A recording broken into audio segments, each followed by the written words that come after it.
So welcome to episode 2 of the Brave and Faithful podcast. A phenomenal first week. We thank you all for listening.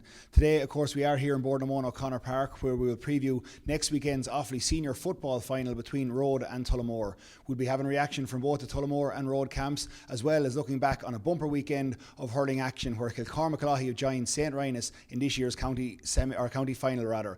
Also, Drumcullen and Kinnity return to the top table of Offaly senior hurling. We'll also speak to St Rynagh's captain Grainne Dolan after St Rynagh have done 4 ladies county finals in a row, and also look forward to another Leinster campaign. So we'll introduce, as always, we're going to be previewing what is another historic clash. Rhode and Tullamore, they split the titles, the top two. Rhode, of course, bearing down on title number 30 against a Tullamore team hot on their coattails to try and claw back the deficit to 1.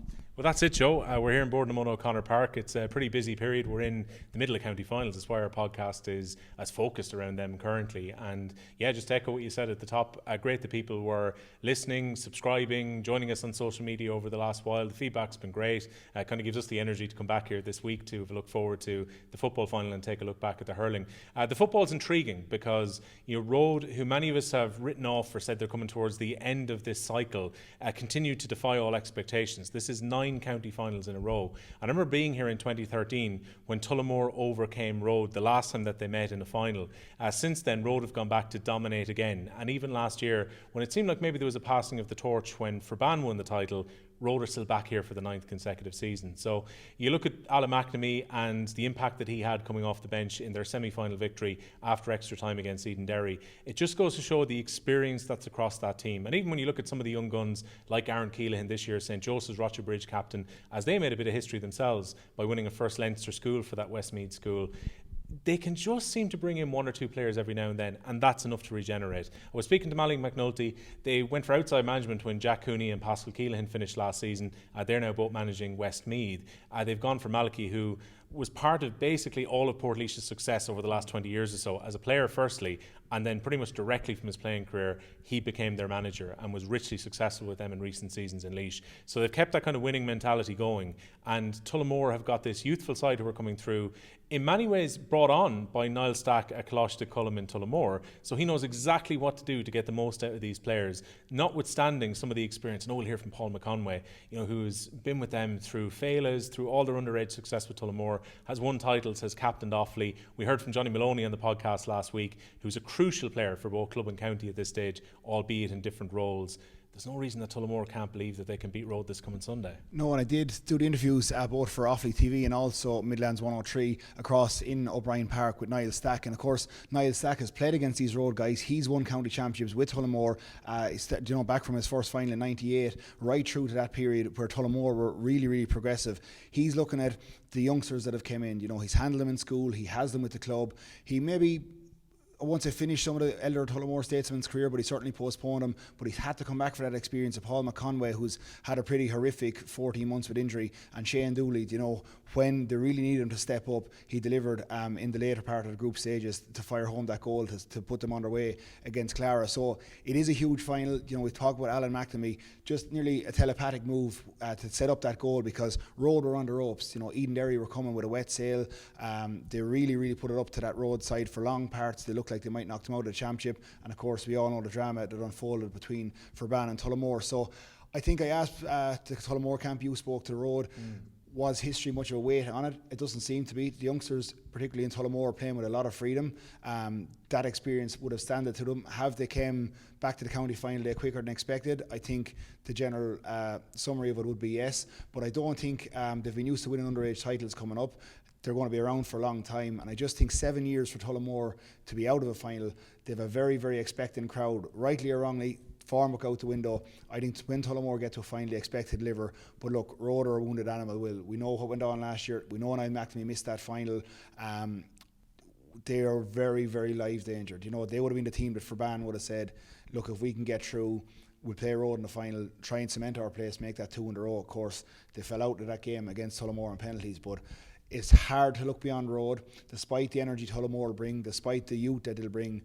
You know, Rhode know how to manage these situations, and I think this one will be very sweet if they can get over, because Alan McNamee has came back. He's reduced impact from the line, but you look at the two Darbys, Niall and McNamee, they're certainly in the twilight stages of their career, but as John Motton said, they still have loads to offer at county level, so who's not to say they can go on for another 5, 6, 7 years with the club. Yeah, and look, it's the potential for Rhode to make their own piece of history and to write the history books by getting to 30 before Tullamore, because I remember the arguments back in 2013 was almost like, who's going to get to 27 first or 28 first, or where are they going to go from here?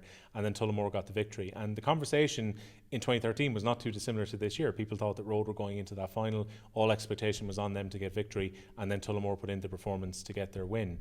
I find Niall Stack intriguing because Niall has been involved in motivation with many different teams and even individuals. People are probably aware that he's worked with Killian Sheridan, who is, I guess, a former Republic of Ireland striker given the way his career has gone, but when he went to Poland, Niall Stack was working with him in terms of just motivation and getting him back confident in front of goal again. And Killian Sheridan has etched himself a very nice career across various countries since, so that I wouldn't underestimate that kind of motivational factor that he's going to have there. We know about Tullamore's talent that's coming through. I would kind of wonder if maybe it might be a big task for a lot of them to go out and play a first county final. I know the argument against that, and you were talking to the Tullamore camp, is these guys have been to Leinster school finals, they've been to All-Ireland finals. It doesn't really make that much of a difference county final day versus that when you've already played on big occasions. Well, look, I've had a good chat with Niall Stack both on air and off air, and Niall has a stellar club playing career here with Tullamore behind him, but probably the hardest group to manage in any club are youngsters coming through from adolescent years into their early, adult years. And if you can get them playing for a manager, which they've done for Niall Stack through schools and now through the club, that's a huge fill up on your side, because if you have that group motivated, coming behind, disciplined, and they play for the manager, that's huge. And I think Niall Stack exudes confidence, but he talks so well of his players. He's open, he's honest.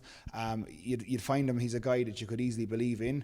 There's a huge experience, of course, in the Rhode camp. They nearly are robotic in the sense of how they play and how they develop and how they train. Some years Rhode could go without a manager, and the players on the job and know their field. Tullamore will have to learn that ropes. I just think, I even asked Paul McConway about playing out here with a reduced crowd, maybe 100, 200, 300, whatever the case may be next Sunday. Paul said he didn't even know before the penalties in extra time, he didn't know there was no crowd here at all. We'll hear that in the interview later on. It's intriguing. I think that takes the pressure off Tullamore. If you have 9,000-10,000 people here with Tullamore in a county final on a normal day, huge weight of expectation and pressure. I think they'll have a chance to play with freedom, play with abandon outside in the field. But I just said, while Tullamore are live danger, I think this Rhode team have serious focus on reclaiming that Dowling Cup and re-establishing themselves. And look, there's been, what a village, what a parish, because every time I go to Rhode to the preview night, I know you went this year, you speak about, when targets are hit, Niall McNamee getting to the likes of 10 championships, Alan McNamee going on 11, 12.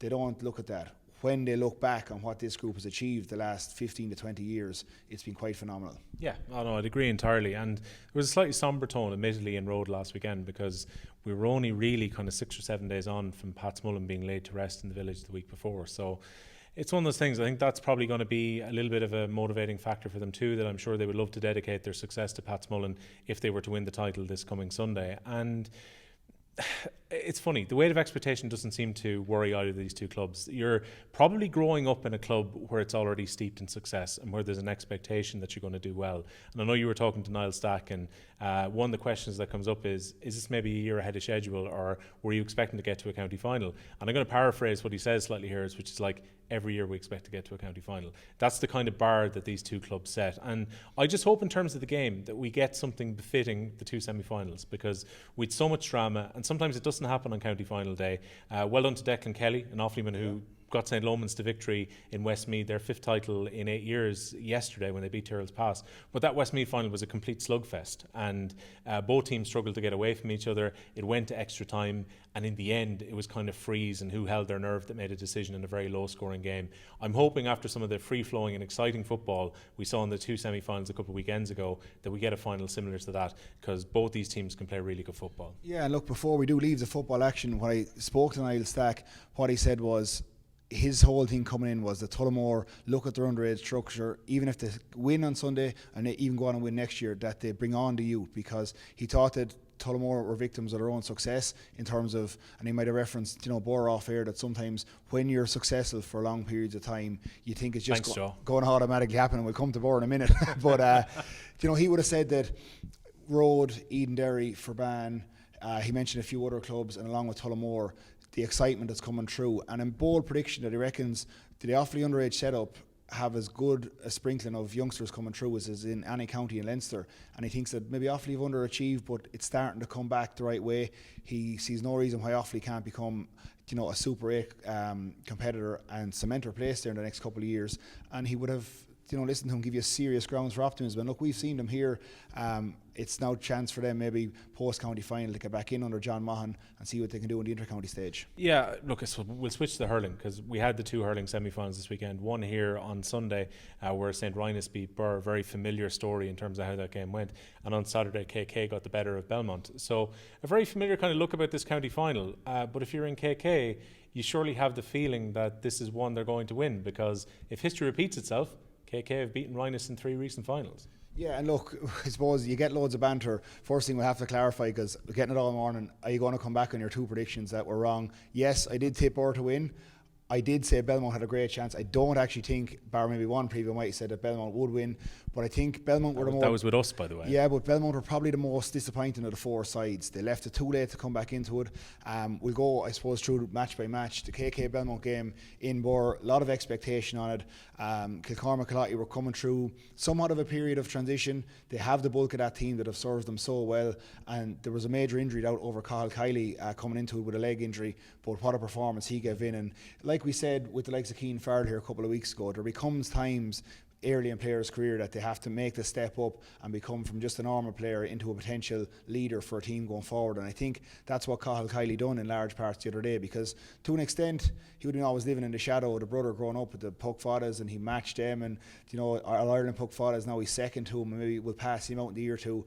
And both Kileys look good the other day. I thought, Keelan showed a bit of immaturity, and I would have said it straight to his face, talking to him.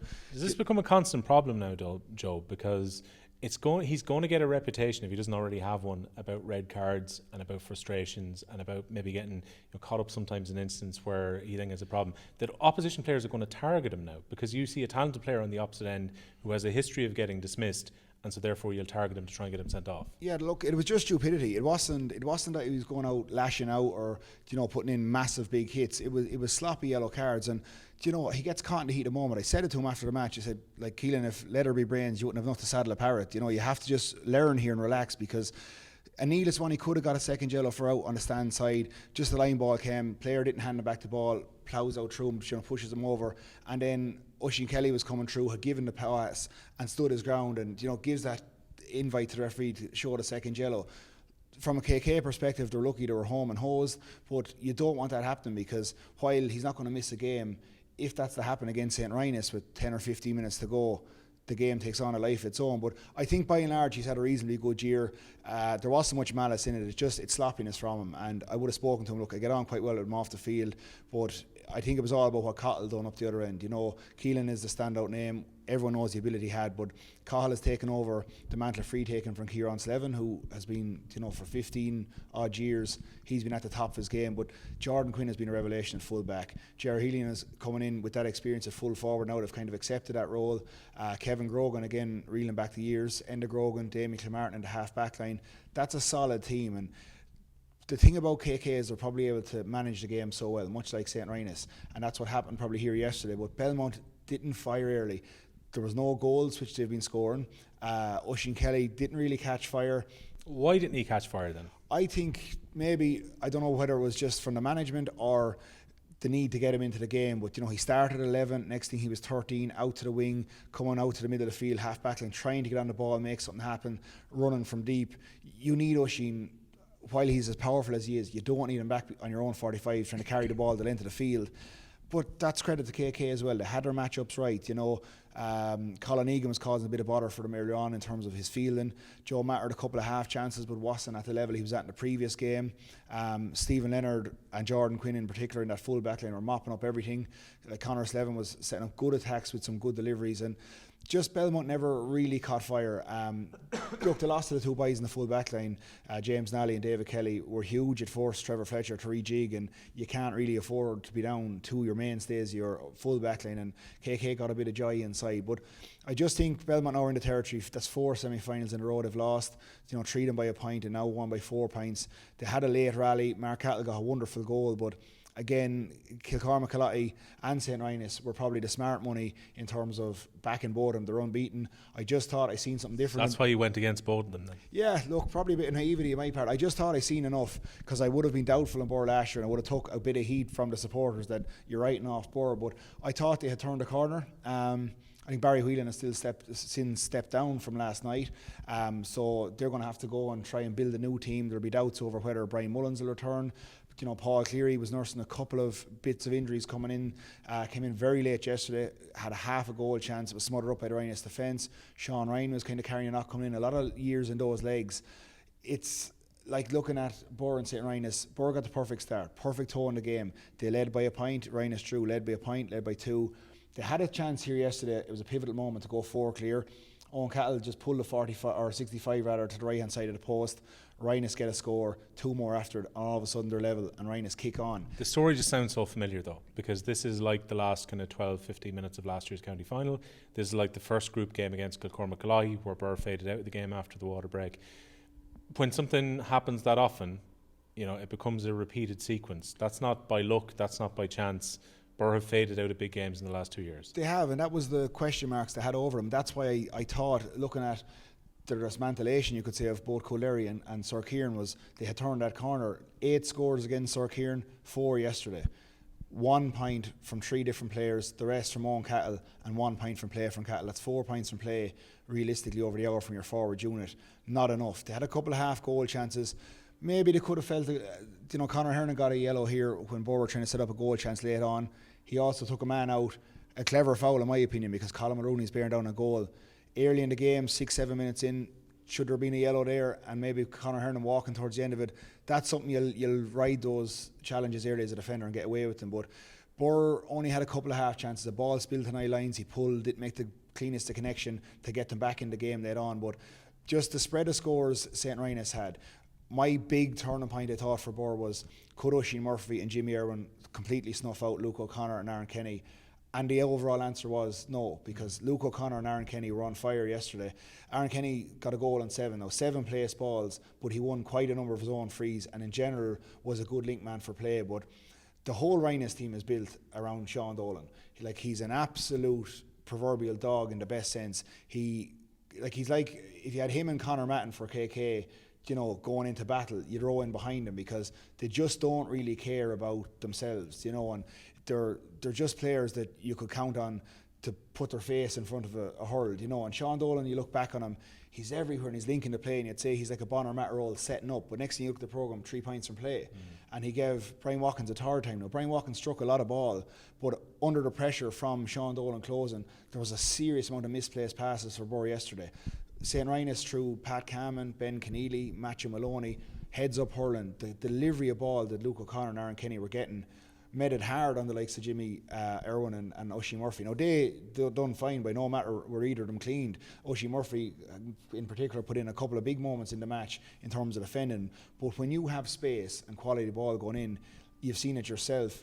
Rynagh are kind of becoming masters at playing it out through the lines and setting up that platform to attack, and they're starting to manage games that bit better again. Yeah, and look, one of the criticisms there was about Rynagh once upon a time was that they tried to run the ball a bit too often and maybe hurled a bit too nice. Sean Dolan gives you a good balance and he can win you the ball, and it means they can go a bit longer from time to time. As you mentioned, the likes of O'Connor give them just a little bit of pace now at this stage, which allows them to mix it up a little bit, and that could be important in this final against KK. Before we get the expert opinions of both Brian Carroll and of Johnny Dooley, big day, yes, big weekend I should say, because they were across 2 days for both Drumcullen and for Kinnity.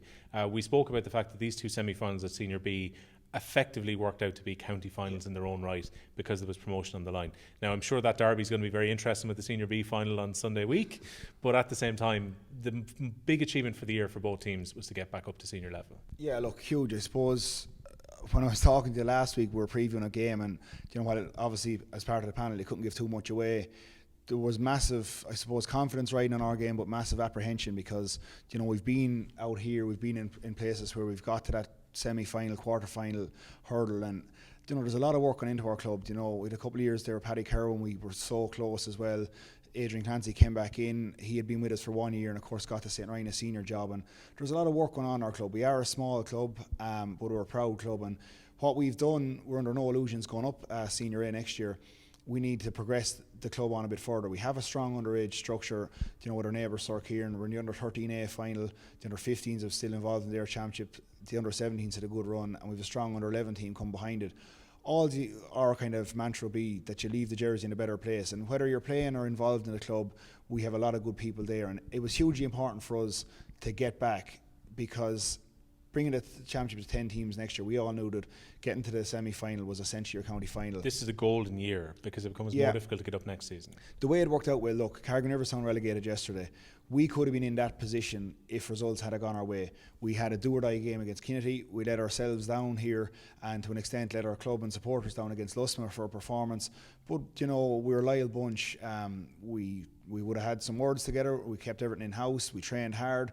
A lot of the guys there this year, I know you'd have the old cliches, you die for each other in a band of brothers, but there's not kind of a man in our dressing room that I wouldn't, love as nearly like a brother. And it was very emotional, to get back up. And even thinking back on it, the emotion will die down because we want to finish off the job and go well against a very, very fancy Kinnity side in the county final. We're neighbours. There was probably more pressure on Kinnity to deliver and come back up because of them just recently going down. We're down since 2014. It'll be 10 years to the day since we won our intermediate county final after getting relegated. So I've played on teams that suffered, the enigmaty of relegation and going down. It was a hugely emotional day in Birr. We got ourselves back into it with that victory over Kinnity. Another result went our way. You take the luck when you get it. But much like us, there was a lot of pressure on Kinnity. Look, we'll preview the final another day, but Kinnity as well, you take your hat off to them. They had a job to do. When you come down, there's a massive target on your back. Much like there was with Sir Kieran, much like there was with Drumcullen. We won in 2010 and came back up. It's a hard job to do. It's because the expectation's on you automatically, because Kinnity have been a big traditional team for a long time. They go down to the second flight. The minute they went down, every team would have been licking their lips at the chance of getting a shot at them this year. Absolutely, and it'll be no more than us in the county final with them. I socialise in Kinnity quite a bit. There's a lot of crossover. We lads that know each other inside out. A lot of the young lads that hang around together. Everyone knows everyone now in this day and age with social media and stuff. And when Kinnity went down, there would have been a lot of hurt there. And you get it hard from your own supporters too. And you come out in games and everyone is trying to. It's getting harder for rural clubs to keep things going and keep young lads interested and stuff. And this is a massive time now for Kinnity. It's a massive time for Drumcullen. It's exciting times. When you're going training, Tuesday, Wednesday nights, the evenings are drawn in, the floodlights are on. All of a sudden, a couple of cases of tea and sandwiches come out, and players are hanging on for a chat. And there's more people looking to wash jerseys and get the coveted ticket. And there's been a huge uptake in games. This is what you hurl for. Look, 10 years is a long time. Conor Gath, probably our greatest club servant, like Brian Mullins, started hurling in 1996. He's 40 years of age now, put in 2 stellar performances to try and drag us back up.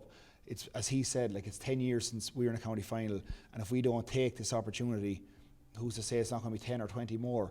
But all we'd hope is that we're after buying our club a bit of time to build, even if it happens that we get relegated in a year or two back down to this level, that we didn't drop any lower, because you get one chance in rural clubs to bring on youngsters. Kinnity know that, we know that. But look, the final will take on a life of its own.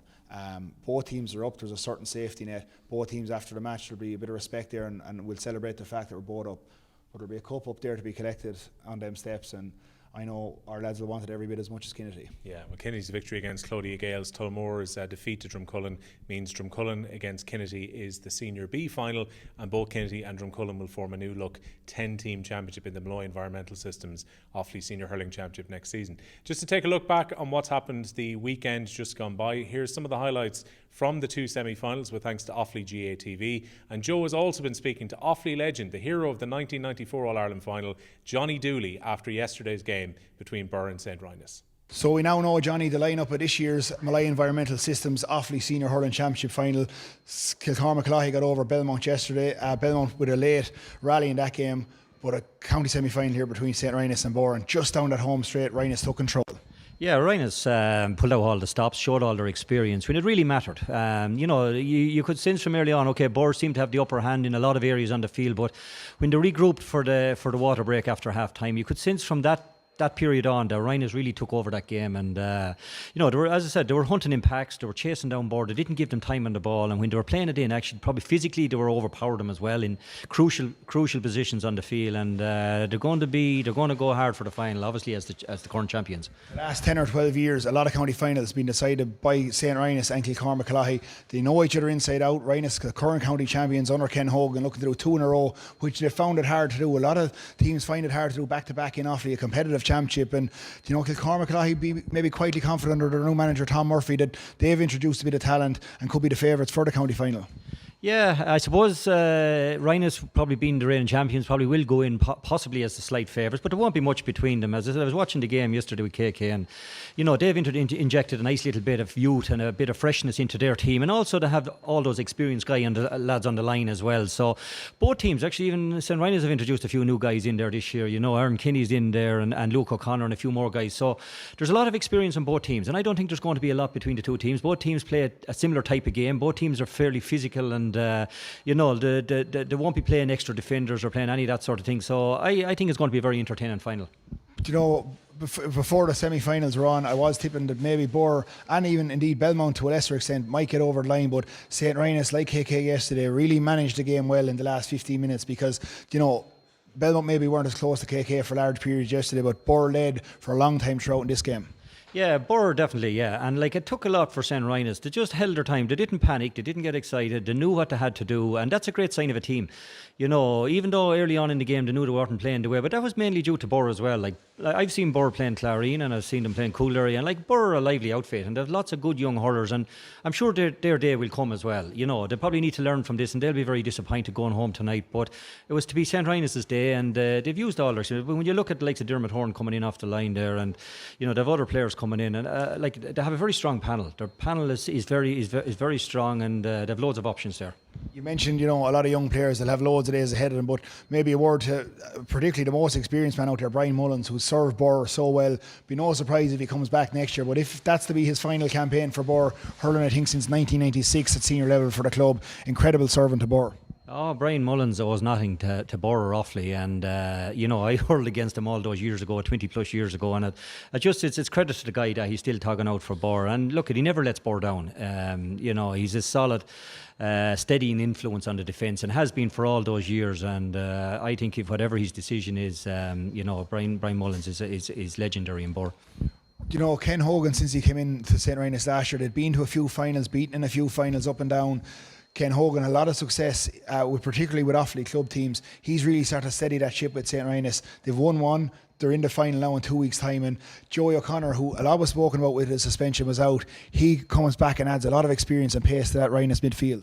Yeah, Ken Hogan's around a long time, and he's a very experienced manager, and he's gone back years and years of managing clubs and county under 21 teams in Tipperary and different things. So, he'll leave no stone unturned, and that's very important coming into a final. And you can see with Rynagh, they're playing a very disciplined game of hurling as well, and they know what they're about, they know how they want to play the game, and they play in straight lines. They're not going across the field or going backwards, and when they get the ball, they're letting it into where it's going to hurt. And I'd expect, Ken will have his homework done on KK for the final. Lastly, on the final itself, Kilcormac and St Rynagh, two hugely experienced teams the last 15 years or so. Kilcormac with more titles, they have 4 to St Rynagh's 2 in that period. What do you expect in the final? Both teams, as we said, carry that experience. They know how to handle these games. The pressure won't get to them. Kilcormac, they have a lot of the older group still there, a lot of success in that group, but they've introduced the likes of Lachlan Kavanagh, Cahill Kiley. They've started to slowly step up and maybe turn the guard a bit towards Kilcormac. Yeah, look, I'd expect KK have nothing to lose. They can throw caution to the wind in this final. I think Rynagh will be the slight favourites and that, but everything's there to play for KK. And, when you look back at Rynagh, you'd nearly assume they'd have more than 2 titles won. They seem to be around for so long, but they've lost a good number of finals as well before they got to win. So, they'll be a bit edgy as well. And finals are hard won. When you get into a final, they're difficult to win. And, it's whichever team on the day shows up. And you have to go and express yourself and want to show what you're capable of doing. And I just have Ryan as a slight favourites, but I wouldn't rule out KK because simple reason, as you said, they have 4 championships in the bag. They have a lot of new guys in. Even all the young guys are coming in. They've won underage titles. They're not, KK are a great club for producing good underage squads, and they're constantly winning these titles, and that's good for confidence as well. So they won't be in any way overawed by the occasion, even though they'll possibly have 5 or 6 new guys. But it's what they have on the bench that could swing it their way as well. So I think it's going to be a very close affair. So there we heard from Offaly legend Johnny Dooley on yesterday's semi-final. We'll now of course hear from Brian Carroll on the other game where he joined me on commentary. And of course Brian, a founder of a Hurler's Life podcast, which is back out this weekend with Eddie Brennan. Of course Brian, a pioneer in the podcast industry, and we've probably learned a lot from Brian, and we'll hear his thoughts now. Well, we're joined now by Brian Carroll, former Offaly hurling captain, and also, Brian, you're about to embark on the 2nd season of your own podcast, A Hurler's Life, and I think the first pod is dropping this week, Brian? Oh, yeah, look, thanks for giving me the nod there, yeah. Season 2 starts Wednesday, so we're starting with Eddie Brennan.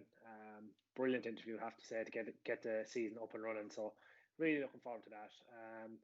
One slight change up in it, probably just going to release every 2 weeks, so that should see 6 episodes this side of Christmas and 6 episodes afterwards, so 12 for the full season. So yeah, look, really looking forward to it again, and there was a great feedback and a great uptake for the first season, and it's something that I've great passion in and got real enjoyment out of it on a very personal level. So every time I chat with some of these hurlers about their careers or whatever, it's just really enjoyable, and I suppose that should be your first point when you're starting into these things.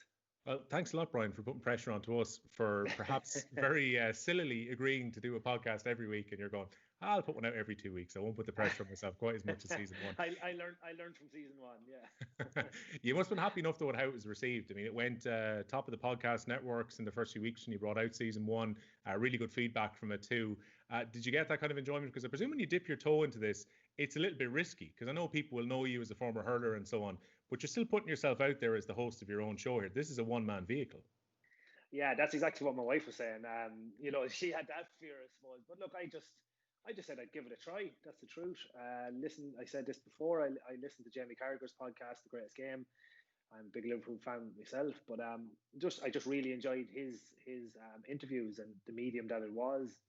Former player interviewing players he played with or against, and I suppose I just said to myself, look, give it a go, and if people listen, great. And I thought to myself, if I get a couple of thousand people listening, great, I'll keep going.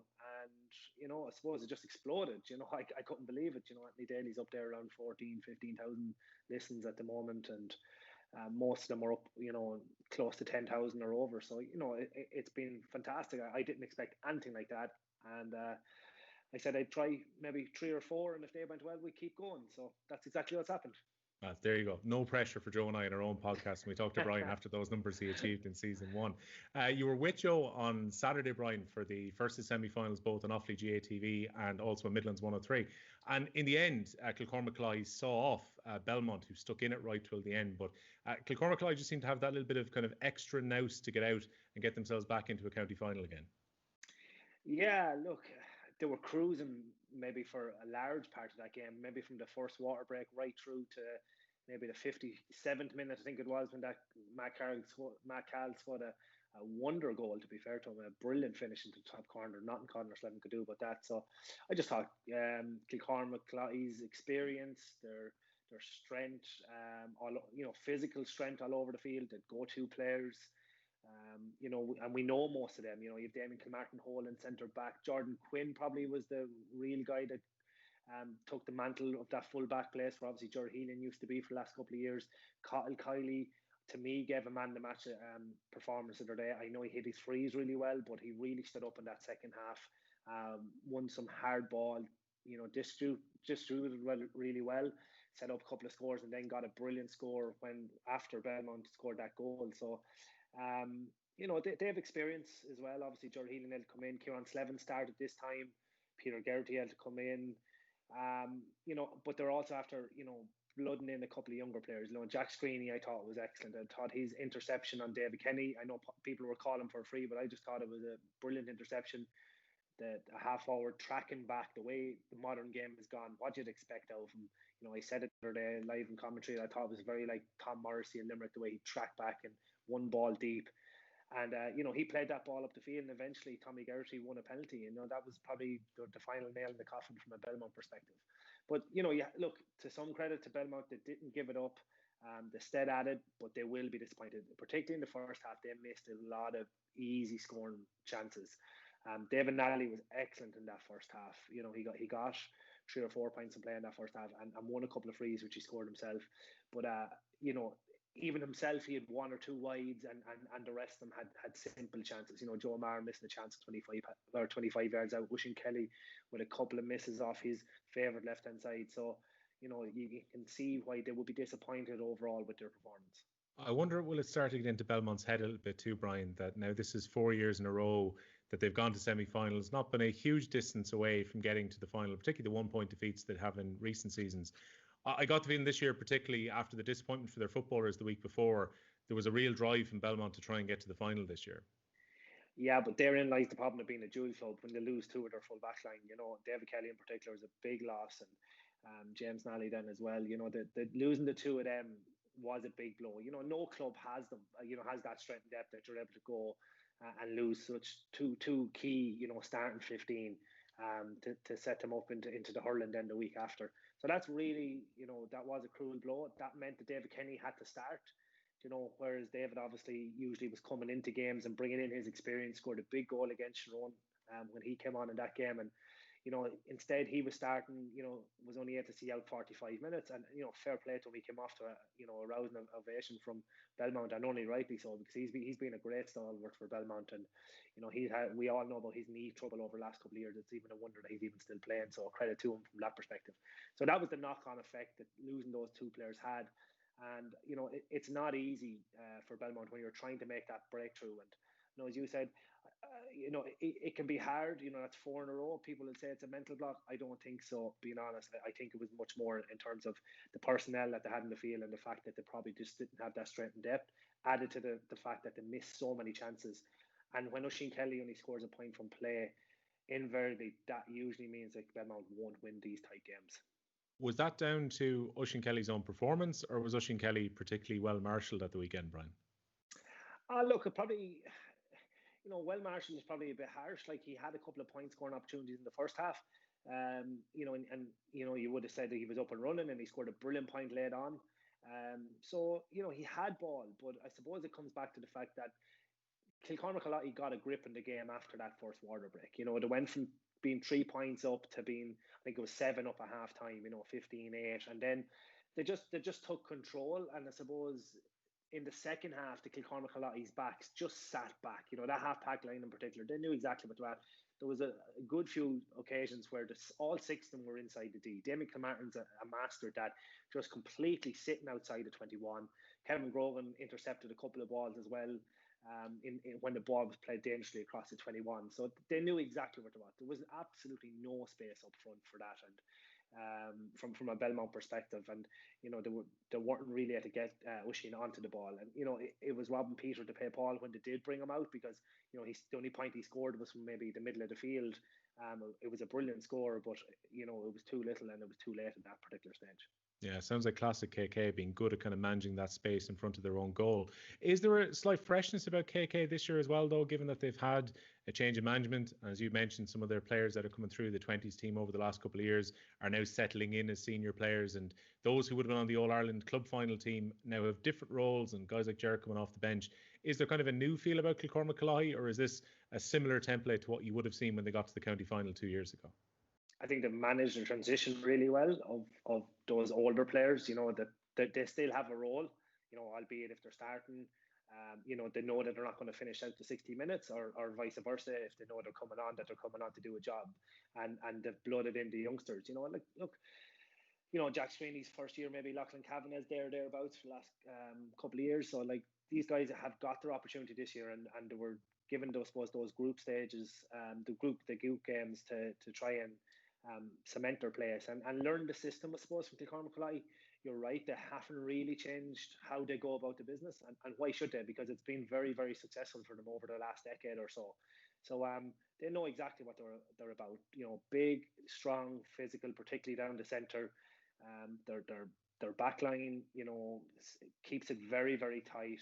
They have a dynamic midfield.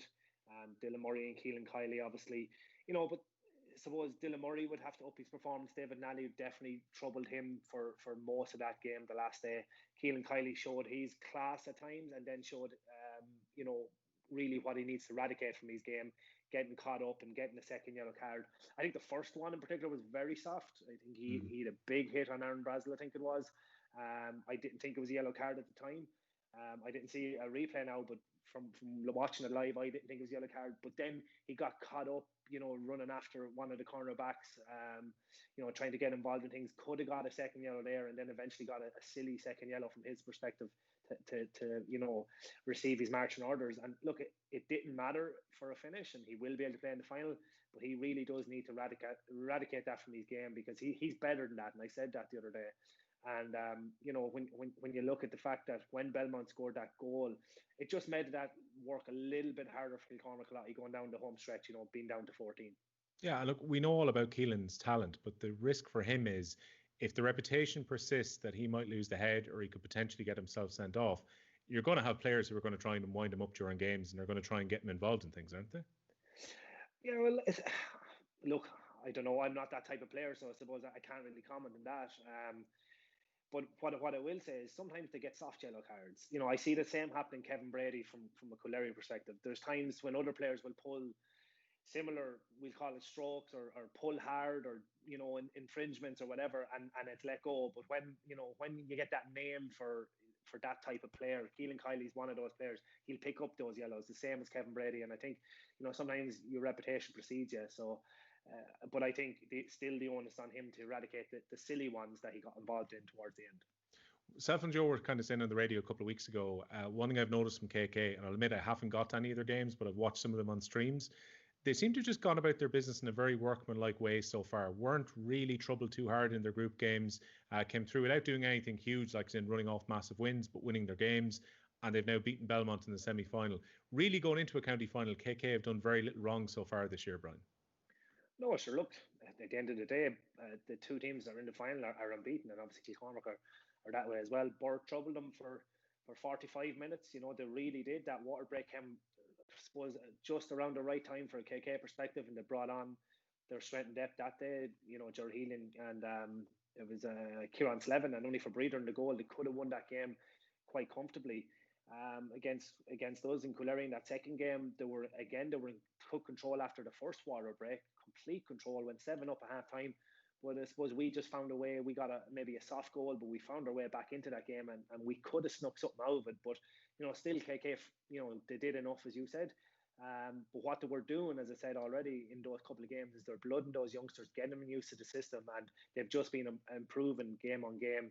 Clarine game, I suppose, Sarah Kieran, it was just a shot at nothing from a Sarah Kieran perspective, and, you know, they acquitted themselves really, really well, and just, I suppose, ran, you know, just a bit short in the end.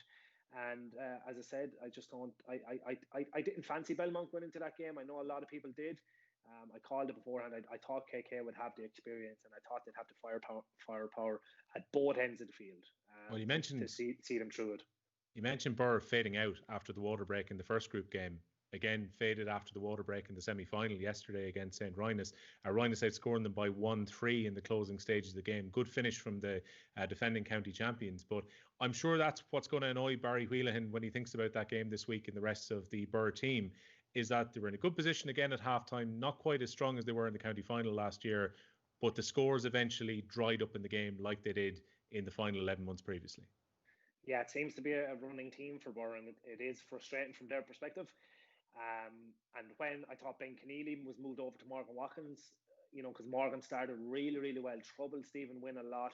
Maybe only got a point from play, but won a couple of frees and set up a couple of scores as well. So I thought when Ben moved over and quietened him, you know, the scores from Birr seemed to dry up. They only got 4 points in play over the whole hour, so that's not going to win you a semi-final. You know, Owen Cal he was off target with a couple of frees. There was a couple of really difficult ones, but then he'll be annoyed at himself. Maybe his very first free at the start of the game, and that 65, that whole passage of play was a big moment in the game. You know, you had Niall Lyons bearing down on goal. I thought he did really well to avoid the hook from Ben Keneally. You know, he feinted, threw it up, and just brought it back on the hurl. and Conor Clancy came out and smothered him, and it was unlucky from Niall Lyon's perspective. Went out for the 65, then Oisin misses that, or sorry, Owen Cahill misses that, and you'd expect him to score that, especially the form that he's been in for the last couple of years. And down the other end, then Breeder gives away a free, a borderline one. It could have been just as easily given as a free out for being bottled up, whereas he was done for over carrying, and it was a tap over free. So instead of being best case scenario 6 points up for Birr, definitely should have been 4. It ended up being 2 points only, and Ryan started their comeback. So I think that was a big moment in the game. Yeah, and I think in fairness to Owen Cahill, who is going to still be, without playing in the final, thereabouts as top scorer in the county for the year, given the scoring that he's done. He has a great weight of expectation in terms of the volume of scores he has to put compared to the forwards around him. That's big pressure on a young man to have to hit every free over pretty much, and to carry as much of a scoring burden as he does on that Birr team. Yeah, but look, that's what he's cut himself out for, and if he's going to be one of the best forwards in the county, and he's taking the frees with the county at the moment, that's the pressure that he has to expect, and he is able to carry that pressure, and he's going to have to learn. And look, I think it was just one of those days. He missed a couple of frees. It happens is all. It's happened to everyone down through the years in the game, and he should learn from it and be better for it, and back himself probably. So he has the talent. There's no doubt about it. It just was one of those days for him, and he still hurled reasonably well. He got a brilliant point from playing that first half over his left shoulder, right out on the terrace side. A great score. So look, it's probably a little bit harsh to just be talking about Owen Cahill and the ones he missed, because Birr missed a lot of opportunities. There was some real easy point scoring opportunities that were missed. Colin Mulrooney, I think in the first half, missed one straight in front of the goal. Stephen Lonergan had a couple of shots. Maybe they weren't on from Stephen. He maybe probably should have been known to play the ball around, but I suppose when expect to score them as well. And Shawnee hurled a lot of ball in the middle field, probably hurled the most amount of ball of the 4 midfielders, but his radar was just a little bit off. Missed an easy enough chance in the first half, and then a couple dropped short in the second half. So you can see why Birr are kicking themselves. Yeah, look, 15 wides, you're not going to win a game if you've that kind of scoring conversion rate. In particular problem in the second half, when the wides started to count up at a time that Rhino started to get crucial scores at crucial times. And you talk about players who have an impact from the bench. Rhinos have found a really good way of using Dermot Horn over the last couple of years. They certainly have. And look, I was just thinking about his goal. Like, I would say most players in that position tapped that ball over the bar. There was 2 points in it. It would have put Ryan's 3 up, and instead he just decided to carry it, and it looked like he ran into trouble. It was actually a poor pass because he just kind of half flicked it off the hurl, and I thought it was brilliant control from Aaron Kenny to take it on the hurl, and in the one movement, doubled on it into the net. It was a brilliant finish, because he had a bit of work to do, because that ball was played to his feet as opposed to his hands. So I thought it was a great finish. But still, as I said, Dermot Horn did really well and showed that little bit of the experience and that little bit of drive, really, to go straight at the goal and take the game by the horns, I suppose. He missed an easy chance himself. After that, I think it was he'd be kicking himself. He did really well out in front of Dylan Watkins, and he really troubled Dylan Watkins when he came in full forward. But look, I suppose you have to give Rhinos credit. They have a lot of experience on that team. They have players now that have maybe lost 3 or 4 county finals, and they've won 2. So they've played in big games a lot down through their career. And when you add in someone as good a talent as Ben Keneally in your defence, and he can play in any of the 6 positions or midfield, you have the best defender in Offaly, and he can go on any danger man that's causing any trouble. And we've seen them do that over the last couple of years. But they have a lot of other experience, obviously. Pat Cameron, Gary Keneally, Stephen Wynn. And, I suppose like Rhinos, or like Kilcormac, they have, brought on a couple of players. You see Luke O'Connor starting to make his way at senior level. Obviously, Aaron Kenny's going into an even better senior hurler as it goes on. And, they've made changes from their team last year as well, and starting to maybe look at the future and where that can actually go for them. Matthew Maloney manning the centre half back position. Quite solid there as well. Got a great long range point too. So, Rhinos, as I said, have a lot of experience. But probably the big thing, the big talking point for me going into this county final, if we were to just quickly preview it, would be the fact that Rhinos have not beaten Coollerry or Kilcormac in a county final. This particular team I'm talking about. Yeah. The 2 county finals that they won were against Birr. And that's no disrespect to Birr. It's just obviously Kilcormac, Malachy and Coollerry have been the form teams over the last decade. They've both won 4 titles each. So, you know, this is the opportunity from a Rhinus perspective. For me, this will... it's almost their calling game now. You know, if they want to really be held up in high regard for what this team is capable of doing, I think they need to win this county final, because they need to beat someone like Kilcormac, Malachy or Coollerry in a county final. I'm sure as a player, it would always be that doubt in the back of your mind. Despite what you've won, a lot of this group of St Rynagh players have tasted defeat to KK in 3 county final days.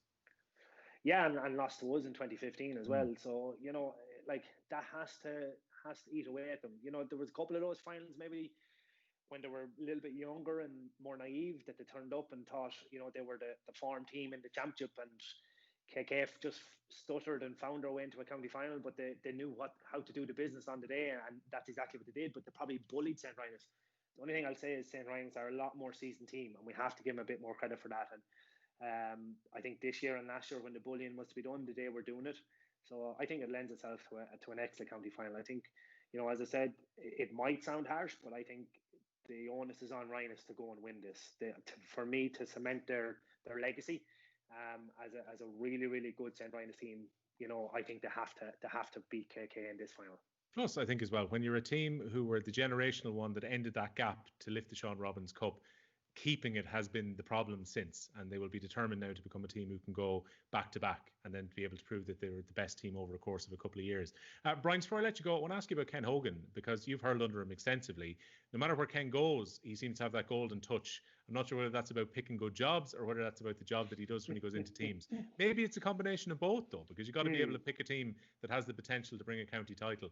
What is it about Ken Hogan that sees him deliver titles pretty much wherever he goes?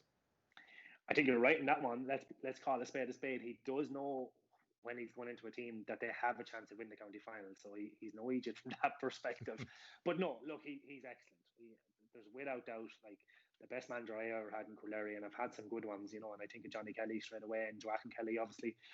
But Ken Hogan is excellent, and he got us to the promised land of the Leinster final, and we all, you know, we got to an All-Ireland days I never dreamed of having in a green jersey of Coollerry. But his man management is second to none. You know, he's a brilliant motivator as well, and you know, he doesn't take any bullshit. Let's call a spade a spade. He'll call players out for what they need to do or what they have to do and what they need to do for the team. So both an individual and a team responsibility. And one thing I think that's noticeable from a Rhino perspective over the last couple of years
Yes, and earlier, of course, as we are here to preview Rhode and Tullamore in this weekend's Offaly Senior Football Final, we also spoke to Tullamore manager Niall Stack across the road in O'Brien Park in their recently developed gym. Is it one at the start of the year you maybe envisage getting to? Because when you came in and got this job, you would have been looking at introducing a lot of youngsters there. You knew you had experience maybe to move on as well and lads to know their roles. Has it been difficult, number one? And two, has the county final come as a huge bonus to you? I suppose getting this job, Joe, I would have always had ambition, I suppose, to win a county final. With the whole COVID situation and stuff like that, yeah, I did feel a bit aggrieved we got no league, and I thought it would take longer than what it took. I suppose to get to a county final now, I thought it would just take a lot more games as opposed to the actual season. I thought we would get to one this season and even possibly win one. I've always thought as a player with Tullamore, I suppose, and I think I couldn't change that mindset going in as a manager. I don't know what the second part was. What was the second part? Just, I suppose, when you're looking at a lot of young players you would have come in with, you would have seen come up along through the ranks. You know, they have had very, very good minor and successful minor teams the last few years. Integrating them into a squad with a lot of established lads, was it hard to find a balance? No, I didn't think it was. Like, I suppose these younger lads just have such belief in themselves, and the older lads are just such good leaders. Like, we have a base of players that are at inter-county level for a while, you know, in terms of Johnny Maloney, Mickey Brazel, Decky Hogan, Nigel Bracken, Paul McConway, and they're great at bringing young lads on. And to be honest, the self-belief of the young lads themselves, they just believe that they belong at this standard, and you know, county finals where they expect to be honest. There's always that, I won't say myth, but there's always that fear when Tullamore get to a knockout stage around the county. It kind of reverberates around it. Once they get to it, they're very, very hard beaten in the semi-final or final. Was that a confidence just ekes through your squad once you managed to get out of the group? Yeah, I think so. I think it's in every Tullamore player's DNA, every club member's DNA in this club.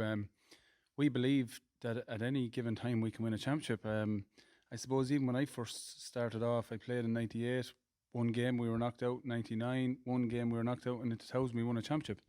And the same 2002, we were beaten in group games, in my experience, and we won it. 2007, we were beaten in a group game. We won it in 2013. We were famously beaten by Rhode well, and we managed to beat them in a final.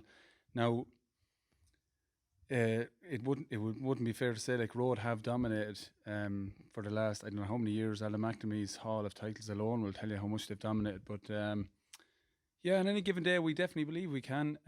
We definitely believe it's in our own control to make sure that Rhode don't perform and that we do. So yeah, I think I did have a genuine belief that we could win the championship this year. The year itself probably, look, a strange year by all accounts. No matter whether it's senior football or junior hurling or underage, it's been a strange year. But everyone still knew there was going to be some form of a championship. The opening round defeat to Cap and Cur probably sharpened minds that bit more, because it was a game that was in the melting pot. Cap and Cur were always going to be up for the local derby. The way the group worked out, it turned to be dog eat dog. Probably had the toughest group in the championship. Was that defeat maybe a springboard to maybe, you know, get that monkey off the back, get the commitment levels up, and realise we're back in championship mode here now? Yeah, I suppose that's one way of looking at it.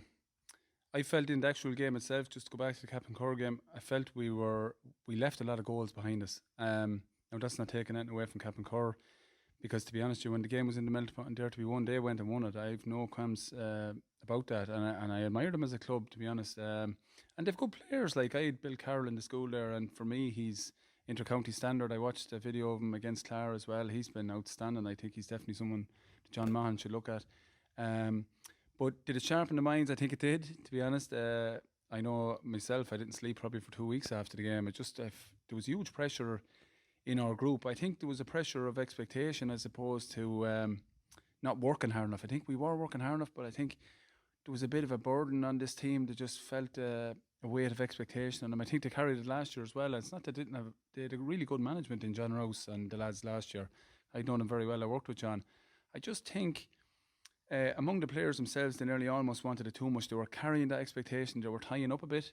So in terms of monkey off the back, yeah, I think it took the pressure off them to go up and just play Rhode. There's no expectation. We played quite well. Aaron Levy got sent off. Things didn't go away. Rhode were exceptionally, I don't know how you'd put it. They just put us away, like, you know. But the Clara game, definitely our minds were sharpened to that. I felt getting up that morning we were going to, we had a really good chance of beating Clara. and beaten them well, if I'm to be honest, having done my analysis. Cappencourt should have beaten Clara well. I admire Mark Scanlon and Tony Dalton are doing over there. Like, they're blood and young lads.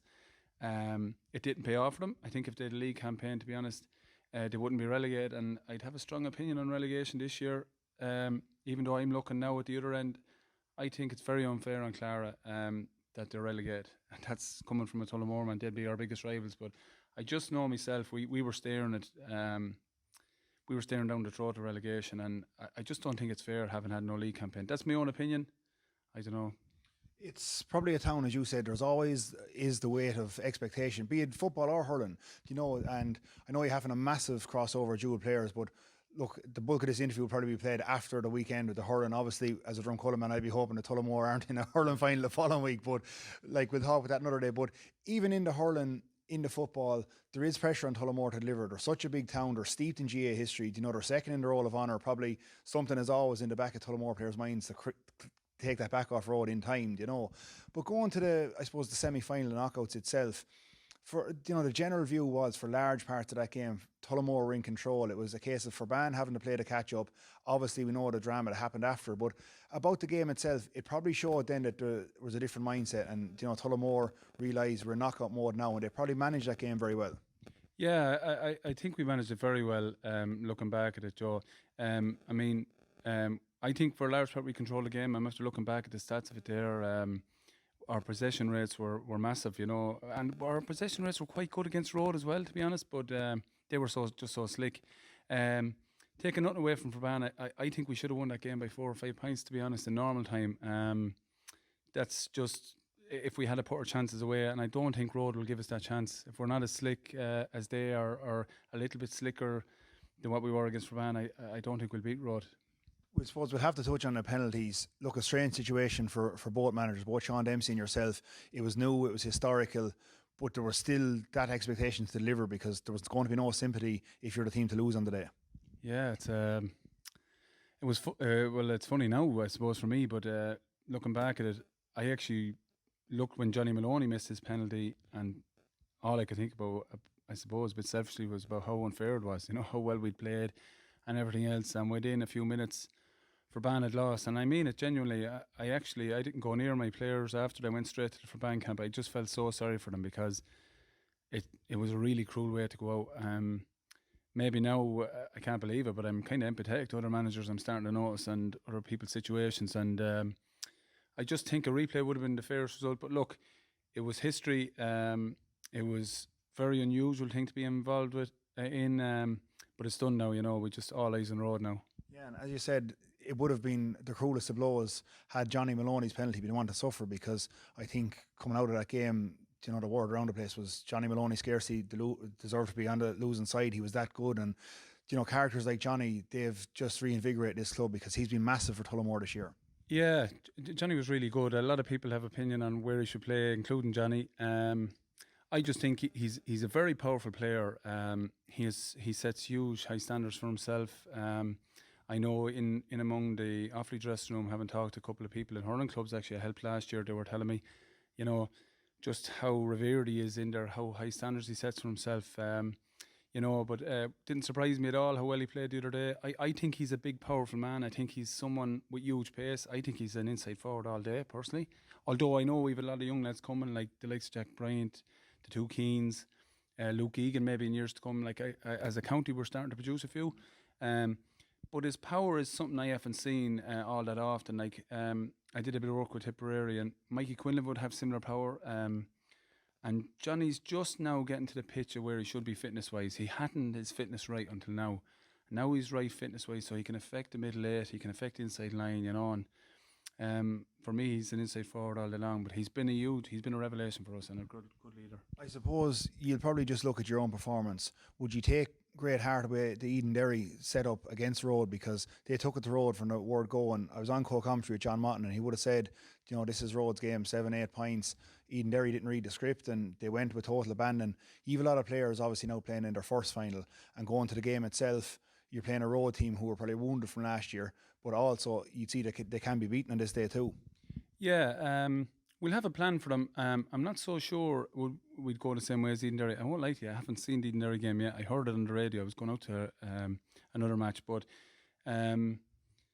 we're not physically very well developed around the pitch as a result of our age profile. As I said to you, Rhode are very slick. They're very well physically developed everywhere, even age-wise, just naturally they're that bit more developed. But our lads don't lack guts. And I played, I think, nearly 20 players the other day. I'll be looking at playing the same amount and just getting everything out of them if we're to try and match Rhode. 2013, a long time for the town not to be in the final here. The same opposition that day was Rhode when you were victorious.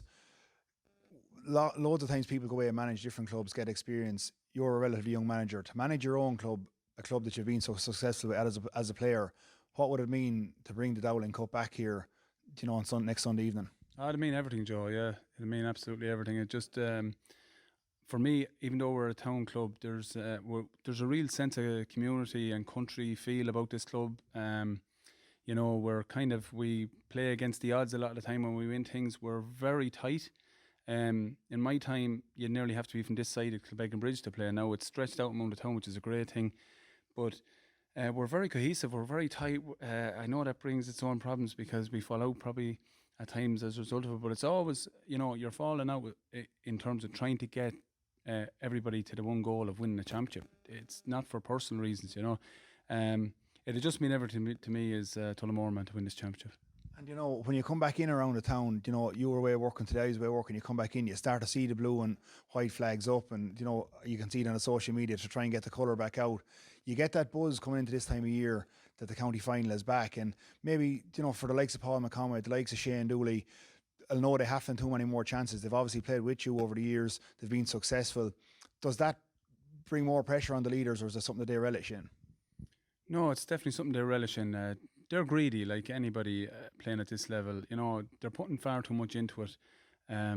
All these lads, all their lives, like they live and breathe like county footballers this stage, most club footballers. So, they'll just relish in it. Like, I suppose we've stared relegation, and we haven't gone there. We've stared being third, we haven't gone there. We were stared being knocked out in semi-final stage, we haven't gone there. So we know we're very lucky to be where we are, and we're going to take full advantage of it, please God, and just play as hard as we can. And lastly, when the county final is won or lost, it all settles down. It's something you touched on there, and something I spoke to John Watton about. There's an awful lot of shoots of optimism in terms of Offaly football. You mentioned a couple of players there. You looked at, Keane Farrell, Rory Egan there with Eden Derry. You mentioned a couple of the Shamrocks boys, the Tullamore lads. A lot of lads you would have worked with, of course, in Coláiste Column here. I think we can be negative in times in Offaly, in both hurling and football, about where we are and where we want to be, and maybe how quick we want to make that leap. There's a lot of green shoots starting to appear there now again. Yeah, most certainly, Joe. I'm not too familiar with the hurling, to be honest. I know huge work has gone in, and in around here in particular, through what went on in the school, I can see Clodagh Gaels have benefited hugely, with a young side. Ballymere have more than shown how their senior standard. I hope, nothing against yourself, friend, but I hope Tullamore get back to that side. It's no longer stopped at the blue ball hurling. In terms of football, yeah, working with Coláiste Column, I can just see a huge amount of talent here. I think we have as much talent as any other county in the country, and I really mean that. I think it's how we, as a county and as a group of players, I suppose, when you get involved with them, the like of John Mahan sees. The football group I know in particular are a very focused group. I think they've underachieved, if I'm to be honest. I think they're just as talented as any other county in Division 3, lower Division 2. And I think, they are starting to believe it, and they're starting to get knacky forwards that we haven't had since Tom O'Dean or Niall McNamee. I think, you look at the Keens that are coming, you look at Luke Egan, Jack Bryant, these kind of lads, even Morgan Tynan out there in Balnagar, he's very good. I think there is fellas coming like that could easily, push Offaly into Upper Division 2, Division 1, who knows, Offaly and Tullamore's long-serving stalwart Paul McConway speaks about his 14-month injury hell and also his thoughts about what Tullamore can bring to this Sunday's final. A lot of youngsters coming through that you knew, a lot of lads at the twilight of their career maybe moving on to an extent, and it was kind of a transitional period. I think the momentum started to build after that first game. You had a hard start, but it really started to come together as the lads were blooded in. Yeah, look, I suppose, in fairness to the management there, they went with youth, and look, they stuck with them from the first game. It didn't go our way, but you know, I think Johnny Maloney said it during the week that Cavan are actually a decent team as well. So we were up against it. Didn't get the result we wanted, but in fairness to the management, they stuck with the young lads, even going to Rhode. Again, look, wasn't our best performance, but I think the young lads are actually learning as every year goes, or as every game goes on. I think they're just phenomenal since Clara and for band games. You know, they've really come to age. And it's probably something that the management has to be credited for, that they didn't panic, because you go against youngsters, they're facing off ominously against Rhode after an opening day defeat and knowing they have to get a result against Clara. It was a case of them maybe developing that bit quicker, which is now going to be successful for you. Yeah, absolutely. I suppose the easy thing is to revert to type, you know, and go back to what you know. But look, I think them first couple of games actually really stood to them lads, because they've grown and look, they're incredible young lads. They're drawn the back. I suppose a lot of them won a schools title this year as well. So they're just mad to learn, keen to develop, you know. And they're actually, for me, you know, I suppose I'm coming towards the latter end of the career, and it's just great.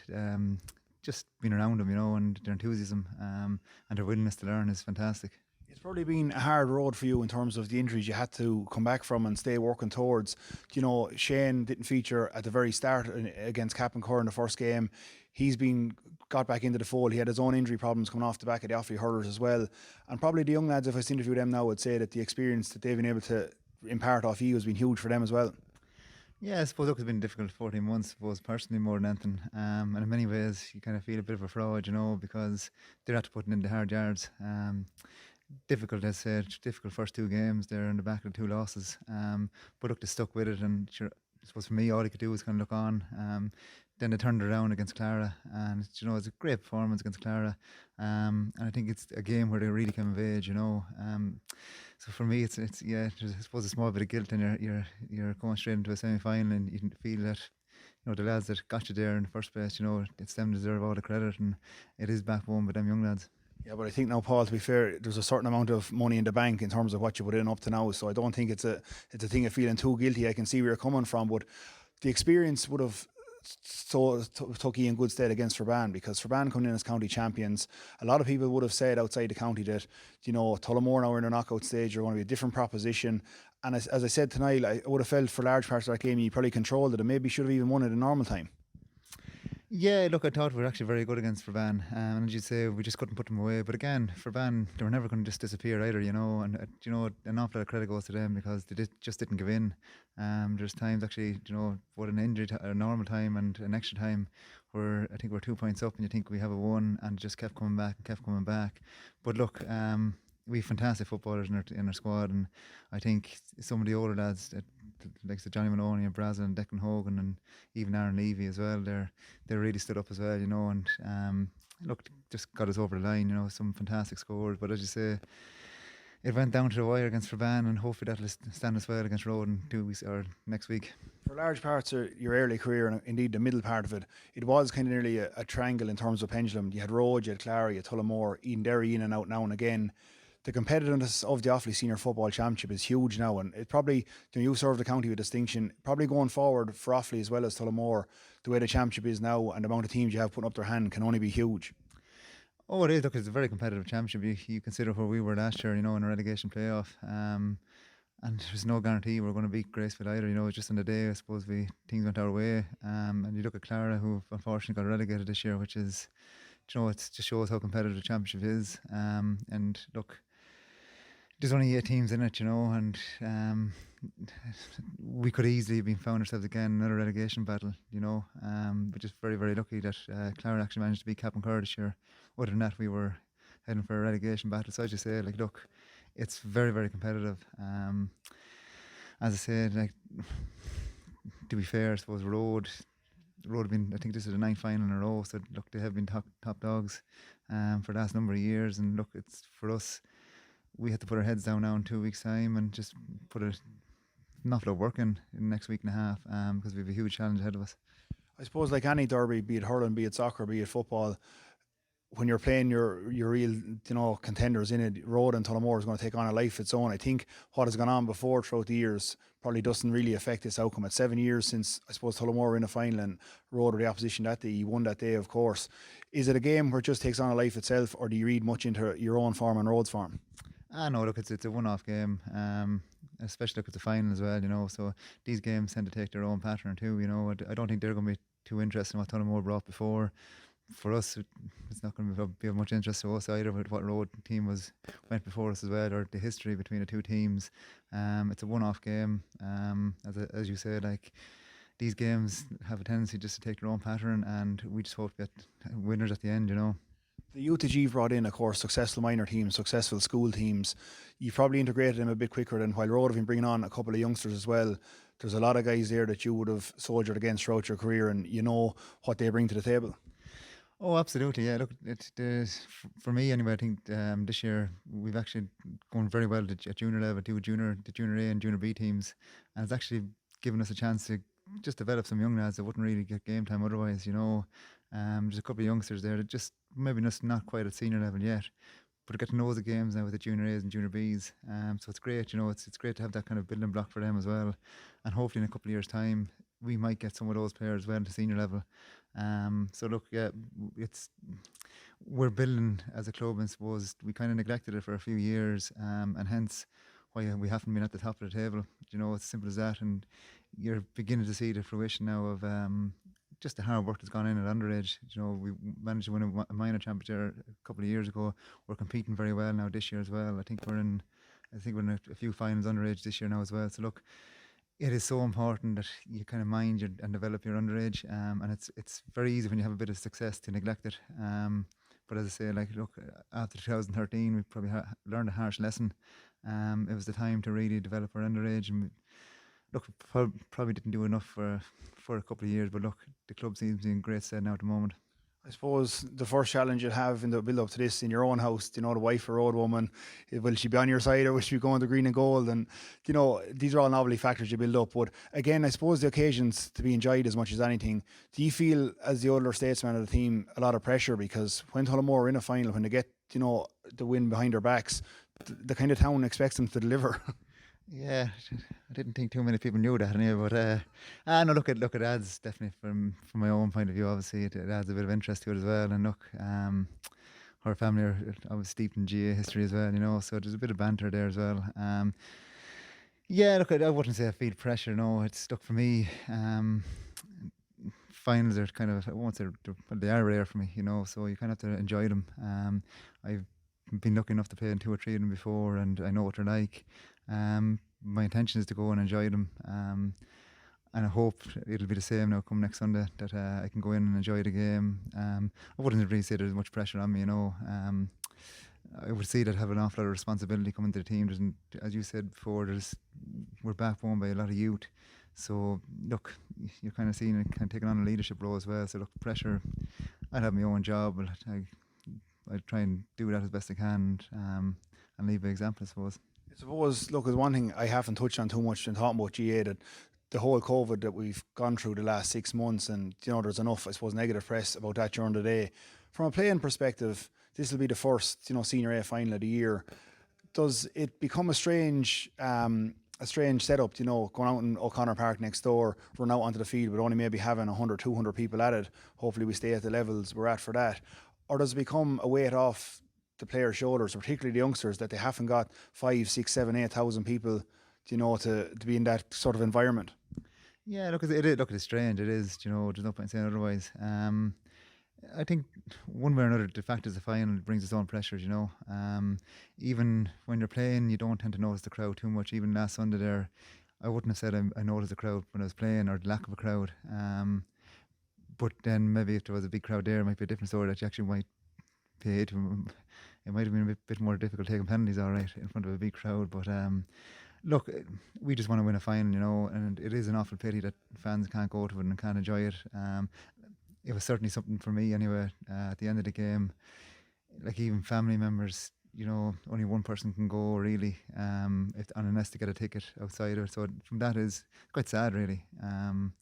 But look, it is what it is. It's a final. We're going to try and win the final, be it a crowd or not. Whatever's there is there. But yeah, look, it's unfortunate. And lastly, you know, like Niall, who you've obviously soldiered with coming in as manager, someone with a very, you know, passionate defence of the youngsters coming through. you see this as kind of a turning point for Tullamore in general, because this is the level Tullamore need to be at year on year? Because you would have said that maybe the underage was neglected for a time spell, and 7 years between drinks is probably too long a time for Tullamore to be out of a county final day. Yeah, look, we're a very ambitious club. But look, the reality is we played in one county final, or this is our first county final since 2013.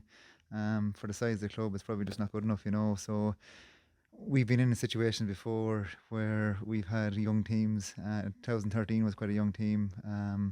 I think, you know, like, I'd say the average age was under 25 in that final, and you would have said we would have kicked on, and it didn't happen. So we can't take anything for granted. You know, we're here now, but we have to put in an awful lot of work now again over the next couple of years, because we've no given right just to kick on. You know, it takes a lot of effort, and we need to keep loading young players and keep doing the right things at club level. But there's no guarantee, like I said, that this team will be around next year or the year after.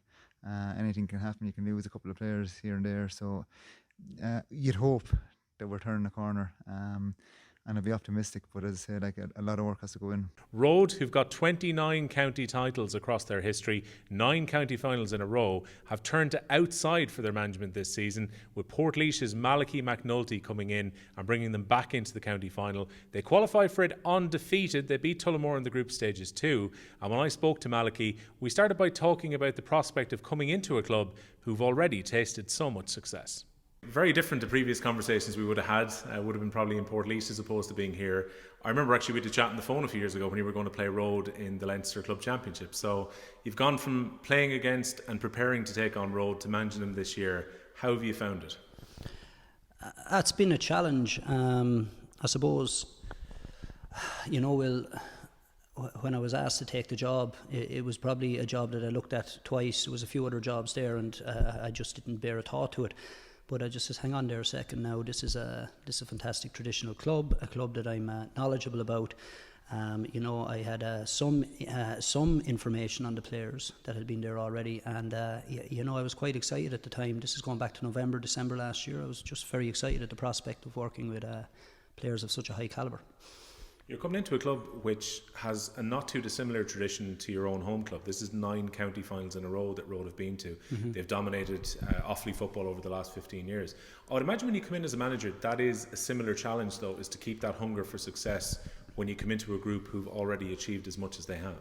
Yeah, it was similar with Portlaoise, as you say. So it's, you know, I was coming in with this team, and you know, you're in so many county finals. Where do you go from there? You know, and I suppose a new manager, an outside manager, might help to freshen things up a little bit, Will. And I suppose what you look at then is you look at your players, your profiles, and you know, what can they do, where can they improve upon, you know, and are they willing to do that? And it's certainly something I found about this group of players. They just want to soak everything up. They want to improve their game. You know, they're great on the breakdown, particularly in championship season. So they'll have a good, solid, honest look at the previous game, and you know, try and implement what needs to be implemented for the game coming forward. And you've joined a club who've got just a remarkable set of players too. You look at Alan McNamee, who I think is officially the 4th most successful club in the Offaly Championship if he was to just go by his own medals. Mm-hmm. And then you take players like Niall McNamee, Brian Darby, Niall Darby, leaders and guys who've been part of this success over the last 20 years. You've mentioned that, Will, leaders. And you know, I'd venture to say that there's leaders all around the park. You know, the inter-county players that are there, you know, that are playing their trade with the county. Different this year in that they were with us and exposed to us a lot more than usual. But just even, you know, at club level for the club players, you've got some fantastic servants there, you know, who just really drive it on. Ex-county players like, you know, the Sullivan brothers. You've got the likes of Kieran Heavey, who's been playing his trade for a long, long time.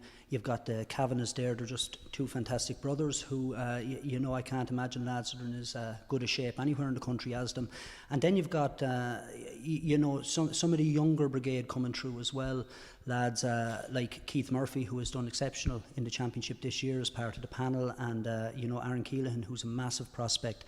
So you know, these young lads are looking at the older lads. They're seeing how things are done. They're taking tips. They're taking advice from them, suggestions, and you know, it bodes well for Rhode in general. When it comes to this championship, I guess reasonably straightforward in terms of the group championship, at least from an outsider. That's the way people would look at how the games went. Did that pose its own problem going into the Eden Derry game, given that you'd had 3 games where you weren't massively tested going into it? I think it comes down to how much you test yourself, So, you can go out in the early stages and you can play Clara and your Captain Kerr and Tullamore even, who we have in the final now. We prepared as best we could for that game. We wanted to go after each game, from the get-go. And, regardless of whether the game is in the melting pot or whether you're pulling away, you want to try and focus on getting a performance. Because essentially when it comes to knockout football, you're looking at teams putting, 3/4, the full game of a good performance together and not kind of dipping for long periods of time, because that's where games can be won and lost. So, if you were to ask me, I'd say, we really tried to string a full performance in the group stages. And in fairness, you have to go back to a very important word in this squad, which is resilience, okay? Because sport is such that it doesn't always go to plan. You have your Mike Tyson saying everyone has a plan till you get that punch in the nose, So that resilience really shone through. So if you were asking me, did it pose problems? I don't think so. I really wanted the collective conscience of the team to be one of resilience, where when things don't go wrong, whether it's on a micro level and it's maybe a wide that's hit or a goal that should have been scored, or whether it's on the macro level, like last Saturday, where things just aren't clicking in certain key areas of the pitch, that they stuck to their guns, they stuck to the plan, and they went after it. And look, it's kind of a microcosm of everything is the Rory McNamee point, which sends that game to extra time. Works a good position. Okay, he's a little bit off balance when he takes it, but he still had the balls to take the shot when it was needed to make sure that you got an equaliser. And at that point, you go to 60 minutes and you're there, oh well, you're turning to your selectors on the line. What's the ref going to do? There's a water break to put in. There's a little bit of extra time. Will he play 63? Will you get 64? Might you get an extra minute out of it? But you're looking out in those few minutes towards the end of the game, and you're kind of like, you're kind of saying they're actually looking to make it happen, and regardless of the result in the end, you couldn't fault him for that. Because at that stage, you have your cornerbacks. Brian Darby is filtering up through the centre of the pitch. He's finding himself on the opposition 45. You've got Niall, his brother, doing the same. You've got Gareth McNamee driving forward. You've got Owen Rigney from centre back driving forward. They're going to look to make it happen. So, we were very glad to get the result. Rory really, really pulled one of the finest pints you'll see in Connaught Park, given the context, out of fire. But at the end of the day, they just kept going. And, if I was to look back on that game and it was a defeat, I couldn't fault them for their resilience.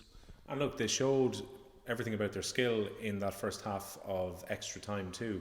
You got to make use of the wind when you've got it in the circumstances, and they put scores together and they got a goal that proved absolutely crucial. So they were able to kind of refocus themselves after they got the draw and then to push on at that point too. Yeah, but I would have mentioned it earlier on as well, Will. The panel played such an important role. I can't honestly say that we put one sub on there that day that didn't play a very, very important role. Like Pádraig, for example, had to go on after 10 minutes due to an injury to Kieran Heavey, and Pádraig just emptied the tank for 40-45 minutes, and he was able to willingly come off and someone else to go on and do the job. Paul McPadden played a huge role in driving it forward. He would have got one of those points at the end. And I kind of maybe get a bit sentimental on this one, but I think when you put someone like Alan McNamee out in O'Connor Park, he nearly just knows every blade of grass. He knows where to be at the right time, and he knows what ball to deliver. And in fairness to him, you have to pinpoint the 2 passes that he played. He delivered to Rory for the equaliser, and he delivered to his brother for the goal, and Niall duly dispatched. So, I just look back on the strength of that panel and how they drove on in that way, And I'm sure when you get to a county final, knowing that you can rely on those players and bring them in at vital points, they could be the difference maker in a final. Oh, absolutely, absolutely. But we're looking at Tullamore at the moment, and something tells me it's not going to be the same Tullamore team that we played back in the group stages. It's going to be a Tullamore team that have gotten a bit of momentum, a little bit of confidence. They played a fine brand of football. They were very, very quick and slick the last day. They were driving forward in waves. I thought they played a really good game in the semi-final.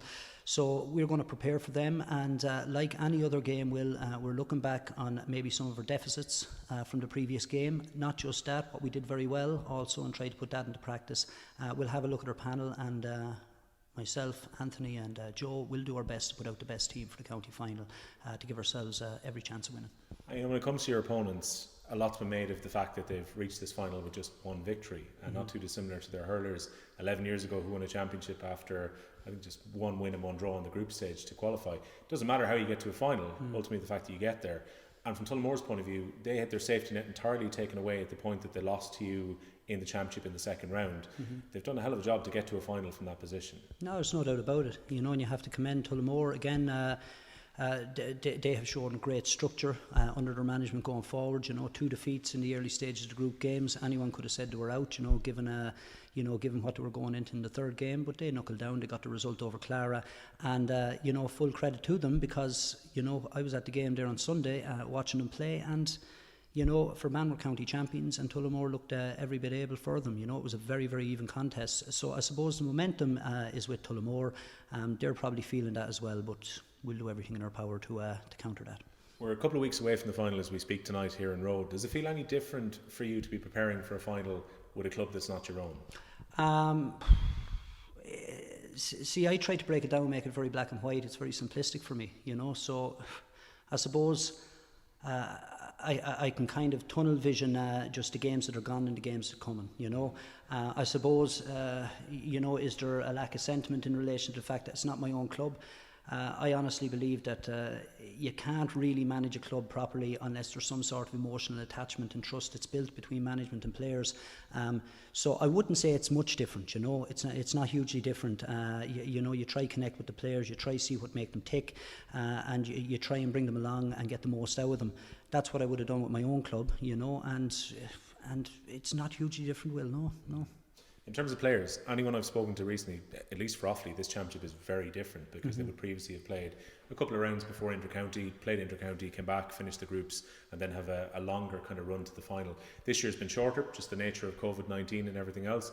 Has that helped as a manager? Because some of the players have said one thing that's been very helpful for them is playing in 2-week blocks and playing game on game, that they're actually able to find a bit of fitness and form because of that. Well, there's a couple of aspects to that, okay? Obviously, it's 2 weeks all the way through, so you get to build momentum. That's one way of looking at it, but it doesn't always work that way, as you could see last Saturday with ourselves, because you know the form didn't stay true. But at the same time, going back to it, as I say, when we came back after COVID, it was a difficult time. There were a lot of injuries. You were trying to get lads up to championship pace, and you were trying to get that balance right. So, you know, that was probably one of the cons of COVID. It was very, very difficult to manage and get everybody fit in 2 match day in one piece. But I'd say one of the big pros of it this year was the fact that, look, I think the inter-county pulled the plug at one stage, and then all of a sudden you have your 6 or 7 players in with you training consistently. So you're not depending on pre-championship that you only have them for a week or a week and a half or 2 weeks, you know. So as a result, it has built up a very cohesive bond amongst the entire panel, you know. So it's not just the boys are back and now who's going to lose their place or what's going to happen. It's you know, it's more level pegging.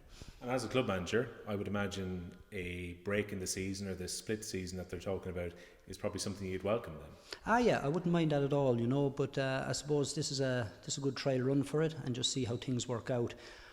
You know, that's something that's out of our control. You know, I just a split season might work. Yeah, it might not work, but we'll see how it goes. You know, it's just interesting how much I think passion from the players has gone into their county championships, and not overly thinking about beyond that. You know, and it's great to see around the county, or the country rather, how it's going. I would imagine as well, they probably made you quite aware of the history of the two clubs here. You're talking about the two have raised the Dolan Cup more than anyone else. Rhode 29, Tullamore now 27. It feels like only yesterday I was here and the two clubs were potentially going for 28 and managers were trying to play that down. But there's no getting away from the fact that you're talking about the two pedigree teams over the last 100 years in Offaly that are going to meet in this final now. Yeah, it's going to be a huge rivalry. It's going to be a great day. It's almost like the tables turn. You know, in previous years I would have been obviously involved with Portlaoise and you'd be going into a more park, but it's like you're playing in your backyard, and now I'm coming in with Rhode and it's playing a team that are almost playing in their backyard, you know. So there's that kind of element to it, because that stands a lot to that home team, if that makes sense, you know. It's going to be a great game. I hope it's going to be an open game of football. You know, there will be biting it. Now, I said that about the last game.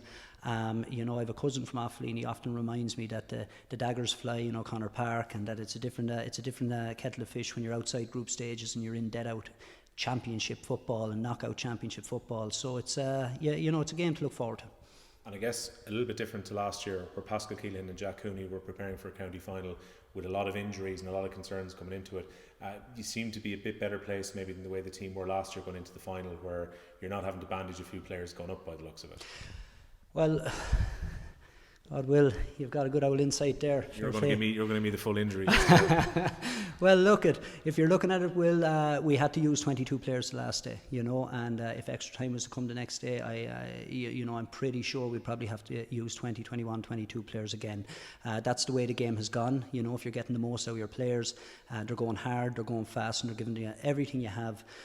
For so long. I know the black card is slightly different, but I really do miss that 6 sub in normal time.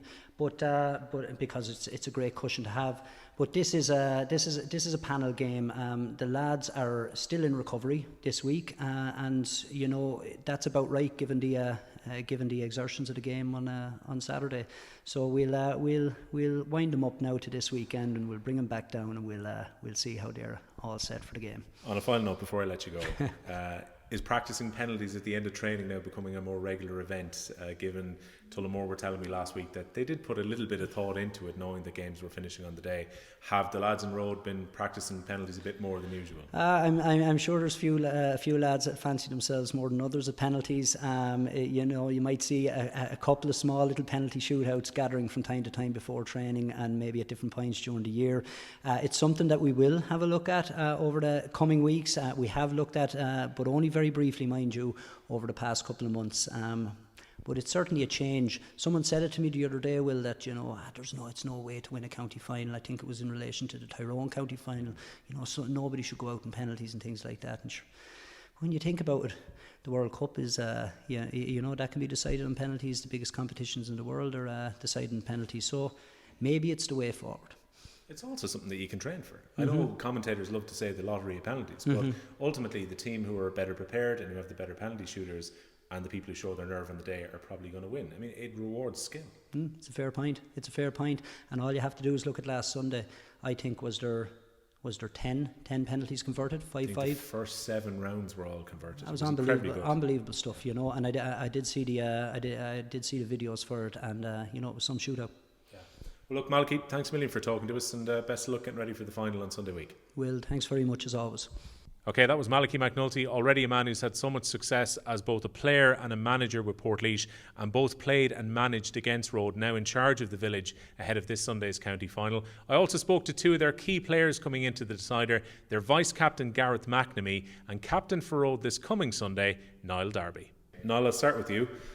Does the novelty wear off in any way when you've got to 9 finals in a row, and particularly when you look at the success going back to the turn of the century, 2002-2003, it's so familiar for Rhode to be in a final, but particularly having been in 9 successive ones, does it lose any of the lustre getting back into these finals year on year?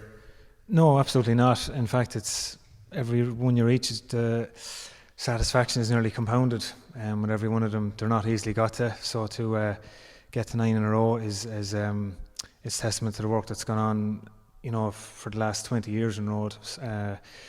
But as I said, none of them are ever easily won, and we know we have a huge test ahead of ourselves Sunday week. Plus, in fairness, every expert out there, probably include myself in this, are thinking Rhode are probably on a downward spiral now. There's only so long that those particularly the veteran players within the club can keep going and keep getting back to county finals, but you continue to confound us with the amount of success that you have.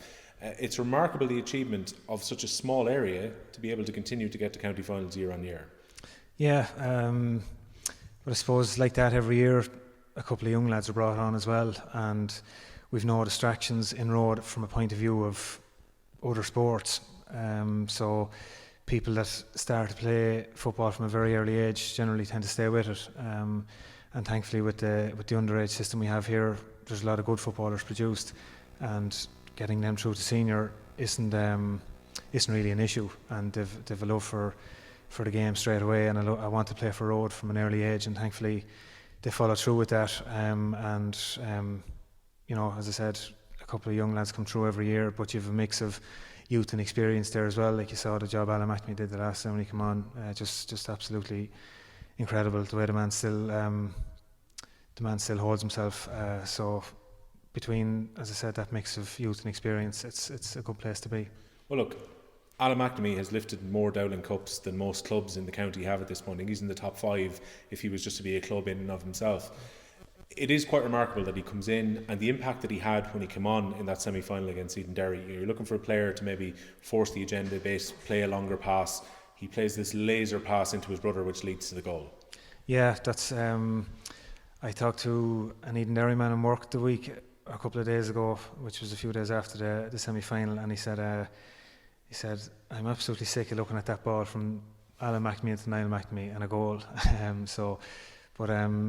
No, that's he's as I said, he's a credit to himself the way he's carried himself. You know, and I know the man all my life. He used to be my babysitter, actually, as a matter of fact. Didn't do a great job on that front. But no, he's a man I've looked up to all my life and will always continue to. I think he's 11 senior championship medals, but to train with him, he's just as hungry as if he'd none, you know, as if he'd never won a thing in his life. Still orchestrates things at training, still the driving force of training, and for him to come on and have the impact he did the last day is brilliant to him. Just from chatting to Anton the other day, he was kind of admitting, I put the headline in the Midland Tribune to him, which was a get out of jail free card. But he was saying that maybe you learn a bit about yourselves going into a final when you can ruck a situation out like that, where it looked like for large times Edenderry were going to win the game. Even 64 minutes gone, you desperately needed a score, found that score to put into extra time. You learn a bit about the character of a team in those situations. Yeah, we showed massive resilience and character in that, in fairness. You know, I missed a free to draw it, and I looked up at the clock and it was 64 minutes gone, but I heard the referee say there's 2 minutes left, and I said to myself, just please let us get a chance. And Edenderry won the next kick out, but we got the ball back, and Rory McNamee levelled it with a brilliant score. And then, as you alluded to earlier, the laser pass from Super into Niall, and we got a goal, and we managed to kick on from there, thankfully. And it seems to have been a real drive once you got to extra time. You knew you had the elements with you, that wind was swirling in your favour, that you had to make the most of it, otherwise Edenderry were going to have 10 or so minutes with that advantage. You made the most of it. Yeah, and it was important to do that, because we hadn't done that for all of the game. Up to that, with or without the wind, we were erratic with our shooting, didn't take our chances, kicked away an awful lot of ball, you know. So just that one chance that we got on goal, we took it, and that was the kind of catalyst for us to push on from there. When it comes to motivation and trying to get back to a county final, I'm sure it probably started the Monday after the defeat to Ferban last year, because Ferban beat you have to come back. You're now the challengers, a new management comes in with Malachy too. Was there kind of a freshness when you had a new management team coming in and a goal to be chasing as opposed to being the chase this year? Yeah, there was, and I suppose the outgoing management from last year, you know, they were a special group to be around as well and to be involved with, and we had great days and memories with them. And you know, but a fresh voice came in, and Malachy and the lads so far have done a brilliant job. They've put us in a position to now challenge for a championship again, which is all we wanted after last year having been beaten. And you know, that final last year still is kind of raw enough now, to be honest. But no, we've put that to the back of our minds now and focus on what's going to be a massive challenge Sunday week. Malachy McNulty coming in, not easy to replace effectively an inter-county management with Westmeath has left you last year. You look at Malachy, who's had so much success as a player and then seamlessly transitioned directly from his playing career to being the manager of Portlaoise and continued on their run of success after that too. You knew what you were getting when he came in. Yeah, and more importantly than that, we knew we were getting a winner.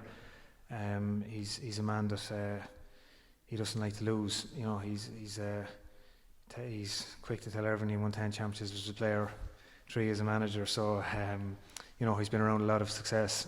He's won 2 Leinster Club Championship medals as well as a player. So he's a great pedigree behind him, and thankfully we managed to avail of his services. And as I said, he's done a great job so far. What about Tullamore then? You beat them in the group stages of this championship. They looked like they were down and out at that point. They rescued a result against their rivals Clara, and then they knocked Ferban out against the odds in the semi-final.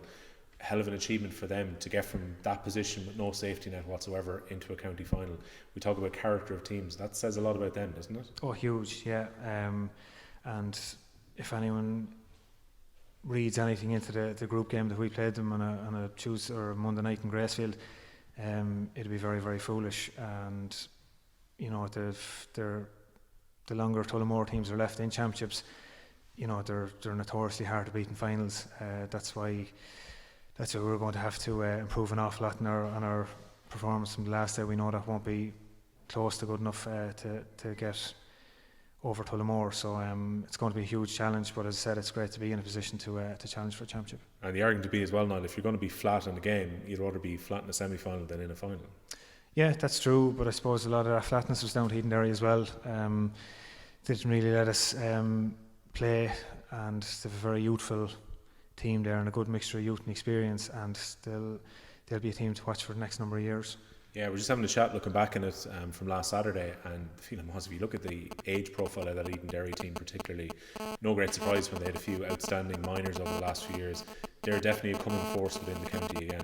Oh, definitely, yeah, and like that, you know, Tullamore will be as well. They've had an awful lot of lads involved with minor and under 20 teams down the last number of years, so they're going to be, you know, I think anyone who wants to win championships in the next couple of years is going to have to be going through the likes of Edenderry and Tullamore. Gareth, I'll ask you, what's the feeling like when you're kind of in this couple of week period getting ready for a county final now, and particularly this year it must probably feel a little bit different, you know, given the season's been compressed in the way it was because of COVID-19. It only feels like a few days ago nearly that the championship got underway, and here we are now at county final time already. Yeah, it's a great feeling to be in, getting ready for another county final, and it was great to come back after the lockdown. You know, as Niall said earlier, it was very frustrating when we went into lockdown, and you don't you take football for granted until it's taken away for you. So we were trying to tip away on our own for so many weeks, and when we came out of lockdown, then it was all systems go, and sure, everyone was delighted to get back up to the field, and just grateful to be back playing football, you know, and gearing up for a county final.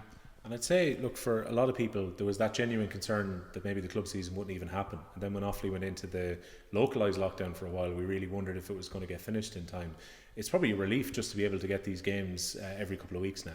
Yeah, it is. You know, you were just gaining momentum, and then we were back in lockdown again, and it was kind of a feeling of unfairness to the three counties, and we're kind of wondering when and what if it doesn't get finished. But thankfully it was back up, and we played Tullamore on that Monday after the lockdown, and it was great to be back playing, and it was ran off smoothly since. So it's games coming thick and fast, and it's great to get back playing. I was chatting to Malachy earlier. He was saying it's not too dissimilar to the Laois Championship, given that they have a knockout system where generally it's played in late August all the way through to the end of September, and that's the championship.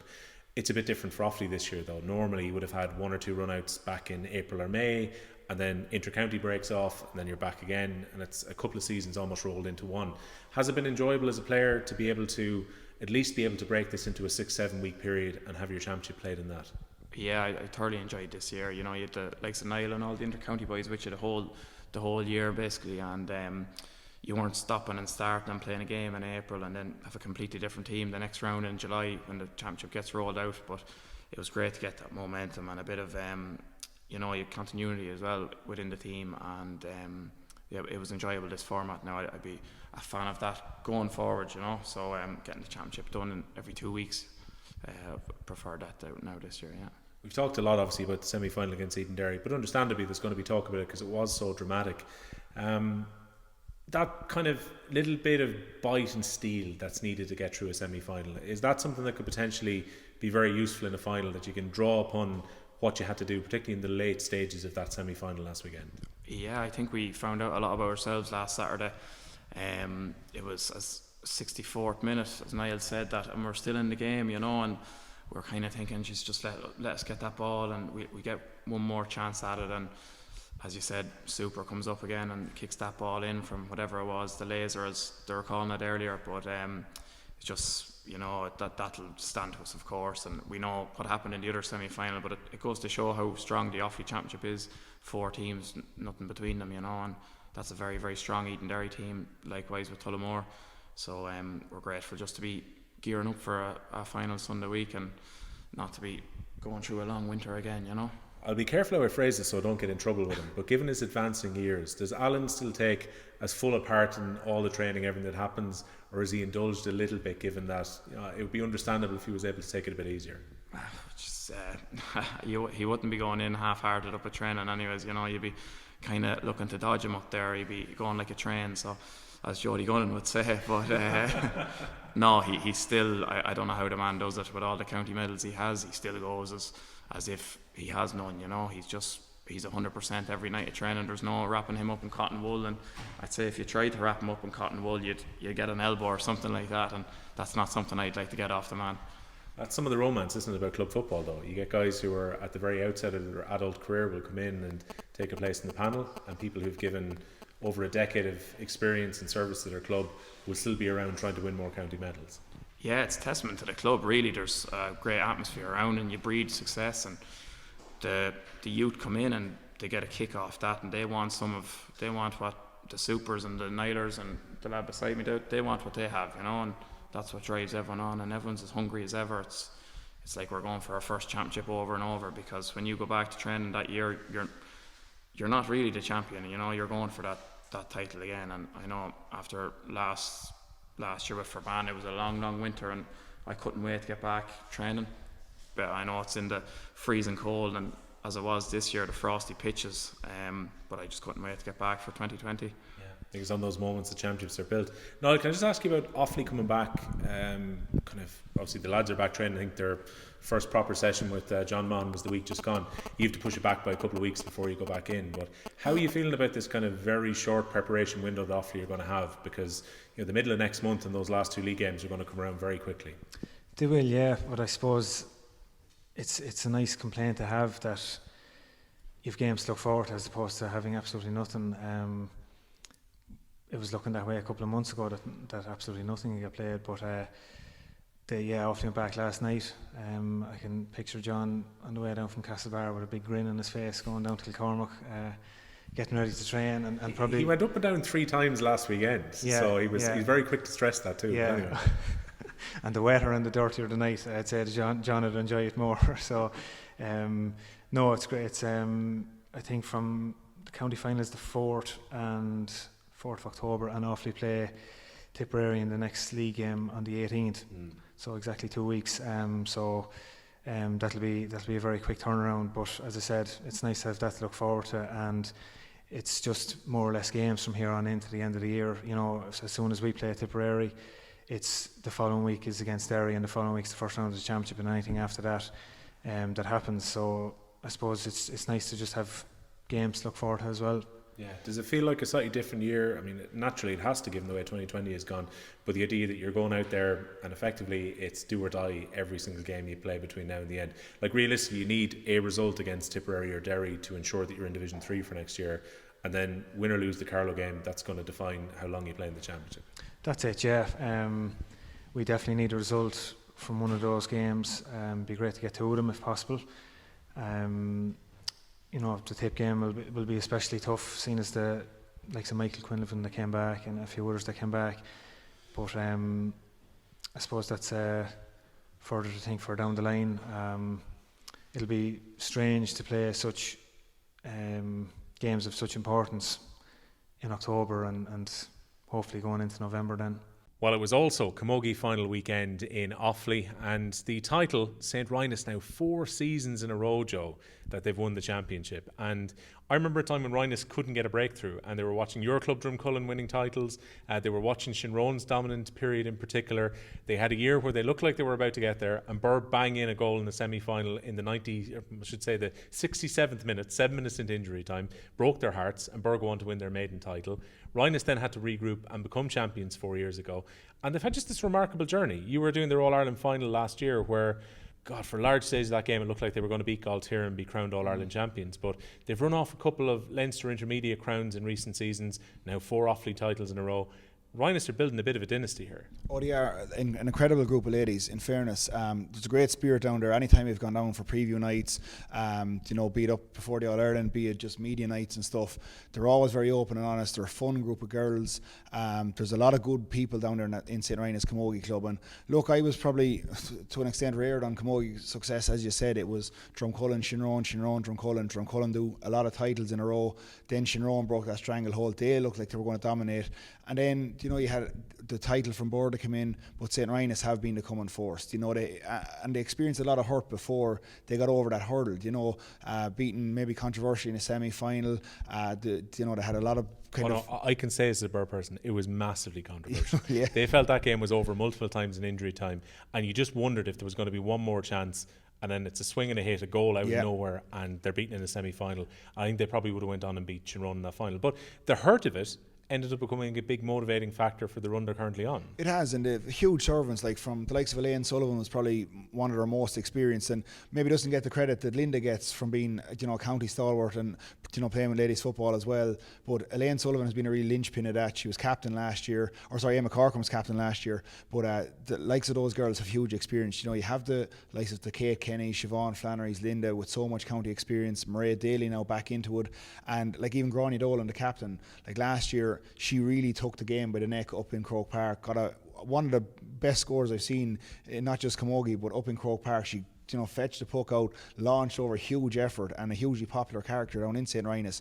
They were heartbroken. I was heartbroken for them doing commentary, and when you're commentating, it's hard not to, you know, you're trying to stay neutral, but my heart went out to Rynagh that day because a goal, like literally the last puck of the game.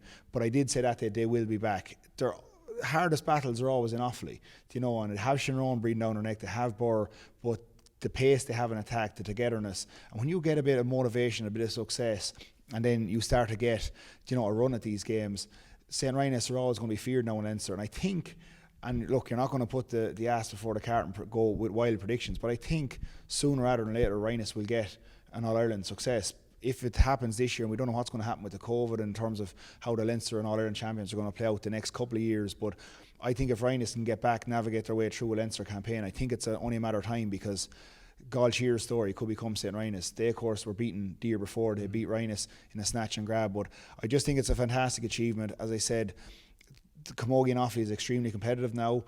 We went through that period of dominance, as we said, with Drumcullen and Tyrone winning the odd title. It's going to be hard to see beyond Rynagh for a couple of years, because all of a sudden now success breeds success, and you start to see underage teams in the county finals, and St Rynagh aren't going anywhere for a while. No, they most definitely aren't. Let's hear from the St Rynagh camp then. A little bit earlier on today, I spoke to their captain, Grainne Dolan, about their success now, 4 titles in a row. Delighted to say we are now joined by the St Rynagh camogie captain, Grainne Dolan. It's after St Rynagh secured their 4th Offaly title in a row. They beat Shinrone at the weekend by 3 goals and 16 points to 4 goals and 9. And Grainne, when people hear that final scoreline, they're probably thinking, okay, that got down to 3 points very late. But realistically, Shinrone's comeback was late on when they gave you a good scare with some goals late in the game. Yeah, it probably, the scoreline doesn't reflect maybe how well we were doing. Like, we had a 14-point lead there at one stage, and then we knew Shinrone were going to come back at some stage, like they always do, and they just got 3 goals so quick. Like, they just kept pushing at us. So I think, and it was later on, like maybe, I don't know if they were thinking they should have done it sooner, but I think we always kind of knew Shinrone were going to come back at some stage. We just didn't realise they'd come back with such force and they got 3 goals just so quickly. But we definitely, all the way up throughout the rest of the match, like we were definitely on top of them. Like, you know, we had such a lead, and they just did really well to diminish the lead to 3 points. It's just a remarkable run that you're on now at this point, because you wait so long to get the breakthrough success with this team, and now to have run off 4 in a row, to have won a couple of Leinster titles in there.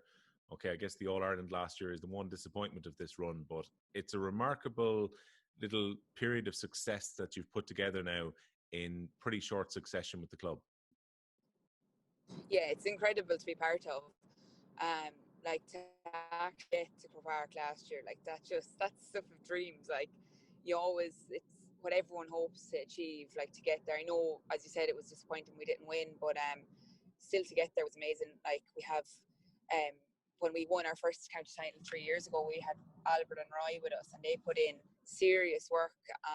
They're brilliant. You know, they really got us to a good spot. And then Mark and Molly coming in last year, like they've just taken it to a whole new level. Like, they're so professional, and it's obviously shown in the accomplishments we've achieved so far.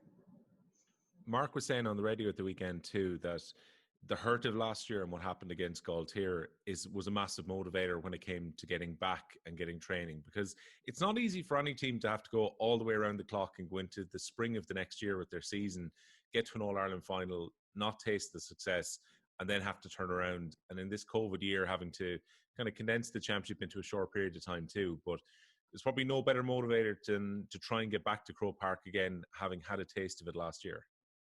Oh, definitely. Like, I think it was so heartbreaking when we did lose, and like, I suppose it took us a while to kind of get back on our feet, but then we realised, look, we can get there again. You know, we just need to pick ourselves up and get straight back into it, and that's what we did.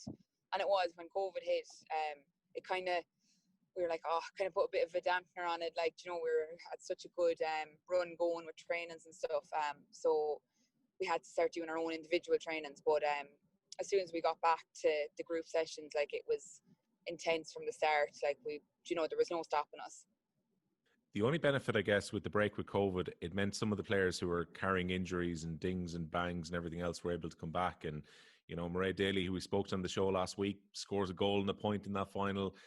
Kate Kenny maybe doesn't have as much of a stretch on her resources herself, and Roisin, with the way the football and camogie are going to be broken up for provincial this year. Kate again scored 1-4 in the final. At least the only benefit, I guess, of things being driven a little bit later, one of them is that you get Mairead Daly recovered and back able to play for you this late summer and into the autumn. Yeah, it's great to have Mairead back. Like, she's such an influential player. Like as you said, she got a goal and a point in the final. She worked so hard. So we're delighted to have her back. And I suppose the fact we had lost Helen Dolan in midfield, like, you know, that she was a big loss to us. So it was great to have Mairead there to kind of make up for that loss in a sense. And like as you said, we've Kate and Roisin, you know, they're not as stretched with the football, even though they're still, you know, still playing great with their football. But we have them a bit more for the camogie. They can focus on both individually a bit better. So it makes such a difference when you have everyone able to play and everyone in good condition. Well, Naomh Ciaran have their own adventure to go into Leinster, which starts this weekend. St Rynagh, having won the intermediate ladies football in Offaly, have got a Leinster campaign to play too. It's probably helpful, I would imagine, just as a club, that you can kind of park the camogie to a certain extent and worry about that in the new year now, as opposed to some of the kind of challenges we were talking about last year with 2 games taking place on the one weekend. You'll be able to give the camogie a right good focus and a proper run when it comes around. Yeah, exactly. We can, you know, it's great for the football as well. Like, I play both, and we hadn't won with the football in a long time. I know Naomh Ciaran they're on a great winning streak at the minute, but we hadn't really, you know, our football had gone down a lot. So it's great for us to even be back competing at Leinster again, like we used to a few years ago. And the fact that we can focus on it now, we're not, you know, we're not going to be playing a camogie match on the Sunday afterwards. It is great, like, and it makes such a difference to even just to players with injuries and stuff. We're not putting as much pressure on ourselves physically either. So it's nice that we have that break, that we can, you know, focus on the 2 sports separately. And, you know, you take any kind of crumb of positivity that you can in 2020. It must be lovely to have 2 medals in such quick succession, to have won the ladies' football the week before and then to retain your camogie crown 6 days later. Yeah, it was brilliant. Like, it just brought a bit of a lift back to, you know, the club. Everyone was just so delighted for us. They're so proud of us. And I think everyone just needed, like, a bit of positivity. Like, you know, it was just a lovely lift to give everyone. Yeah, it was great. Like, it was a great lift to the club, to everyone involved, like everyone that would have attended our matches and everything. You know, it just a nice bit of news, I suppose, amongst all the bad news that's going on at the minute. So it was great feeling. I think everyone was so proud of us, and we're so proud of ourselves. So it was really nice. I was chatting to Amory Guinan last week for the preview of the final, and she was on commentary in Rath for your camogie final last week. And one of the things we noticed is that, you know, it's amazing the profile that can be added. Again, your ladies' football final was on YouTube the week before. The camogie was on Facebook on the week just gone by. COVID's been a terrible thing, but one of the positives that's really come through is that streaming has been rolled out and enhanced. Once upon a time, to see the camogie final, you would have had to be one of the people who were in Rath on the day. but I was able to just flick on Facebook last Saturday and watch the final on my phone. It's actually opened up and probably given a lot more publicity to camogie and ladies football than would have been previously possible. It has, definitely. It's great, like, that people can, they don't have to leave their house to see it. But as well, for people that are abroad, I know some of the girls have sisters or brothers that are in different countries, all the way over in Australia, and they're able to see the matches now. They're not just waiting for updates on their phone. They're actually watching it there and then live, which is great. So it has, and as you said, it's brought so much good publicity to football and camogie, because people can see it. Like, people that would never maybe have watched. I know I'm watching lads football matches and hurling matches that I haven't watched before, just because I can, like, stuff on Facebook and stuff. So I know people are the same, and they're seeing how good the games are. So it's great. Well, fingers crossed for you. You'll get a ticket in the magic ballot for the hurling final in a couple of weeks' time, and you'll be able to go and watch Rhinus and KK in person. If not, you'll be stuck like the rest of us on the computer or the phone watching it. Grainne, just on the final note, when it comes to trying to get the Leinster crown again, I guess having tasted success with a couple of them in recent seasons, I would imagine that when the new year comes around, you'll be trying everything to try and retain that crown. Yeah, definitely. I suppose the last 2 years we've had a good success with the Leinster campaign. I suppose we'll just do what we did last year and the year before, train hard, make sure we have our game plan right going into the matches, and just keep it going, like everyone just drive on, and hopefully we can retain our title for a third year in a row, please God. Does it become any easier or harder when that happens? Because, the first year everything was so new and you just went out and gave it a crack and won yourself a Leinster title. Last year, you're that bit more familiar when you're defending a crown. Does it get any easier when you've now had a few campaigns behind you, like in terms of just knowing what to expect when you go out with the county? Yeah, I suppose it makes it a bit easier when, like, we know what kind of, like, standard we're up against. Like, we know we're not going to get anything too easy in a lot of matches. We're not just going to win them easy. We're going to have to fight hard for them. But at the same time, you can't expect too much either. Like, you have to just take it as every other match. You give it everything, just play to our, like, strong points as best we can. But definitely the experience of playing in the Leinster last 2 years would make it that bit easier. But it's still going to be, like, we can't take anything for granted. Well, that's all to worry about in 2021. Don't have to worry about it for the rest of 2020. Grainne, thanks a million for taking the call to chat with us here on the Brave and Faithful podcast. And best of luck with St Rynagh in the Leinster Club Junior Championship as well. Thanks very much. Thanks for having me. So that was Grainne Dolan, the St Rynagh captain, in conversation with me earlier after their success. And I do wonder maybe the fact that they can wait till the new year, Joe, to play their Leinster campaign. St Rynagh are out in the ladies football in the coming weeks in the club championship. Their Naomh Kieran stars in Roisin Egan and in Kate Kenny can now concentrate on ladies football for this year.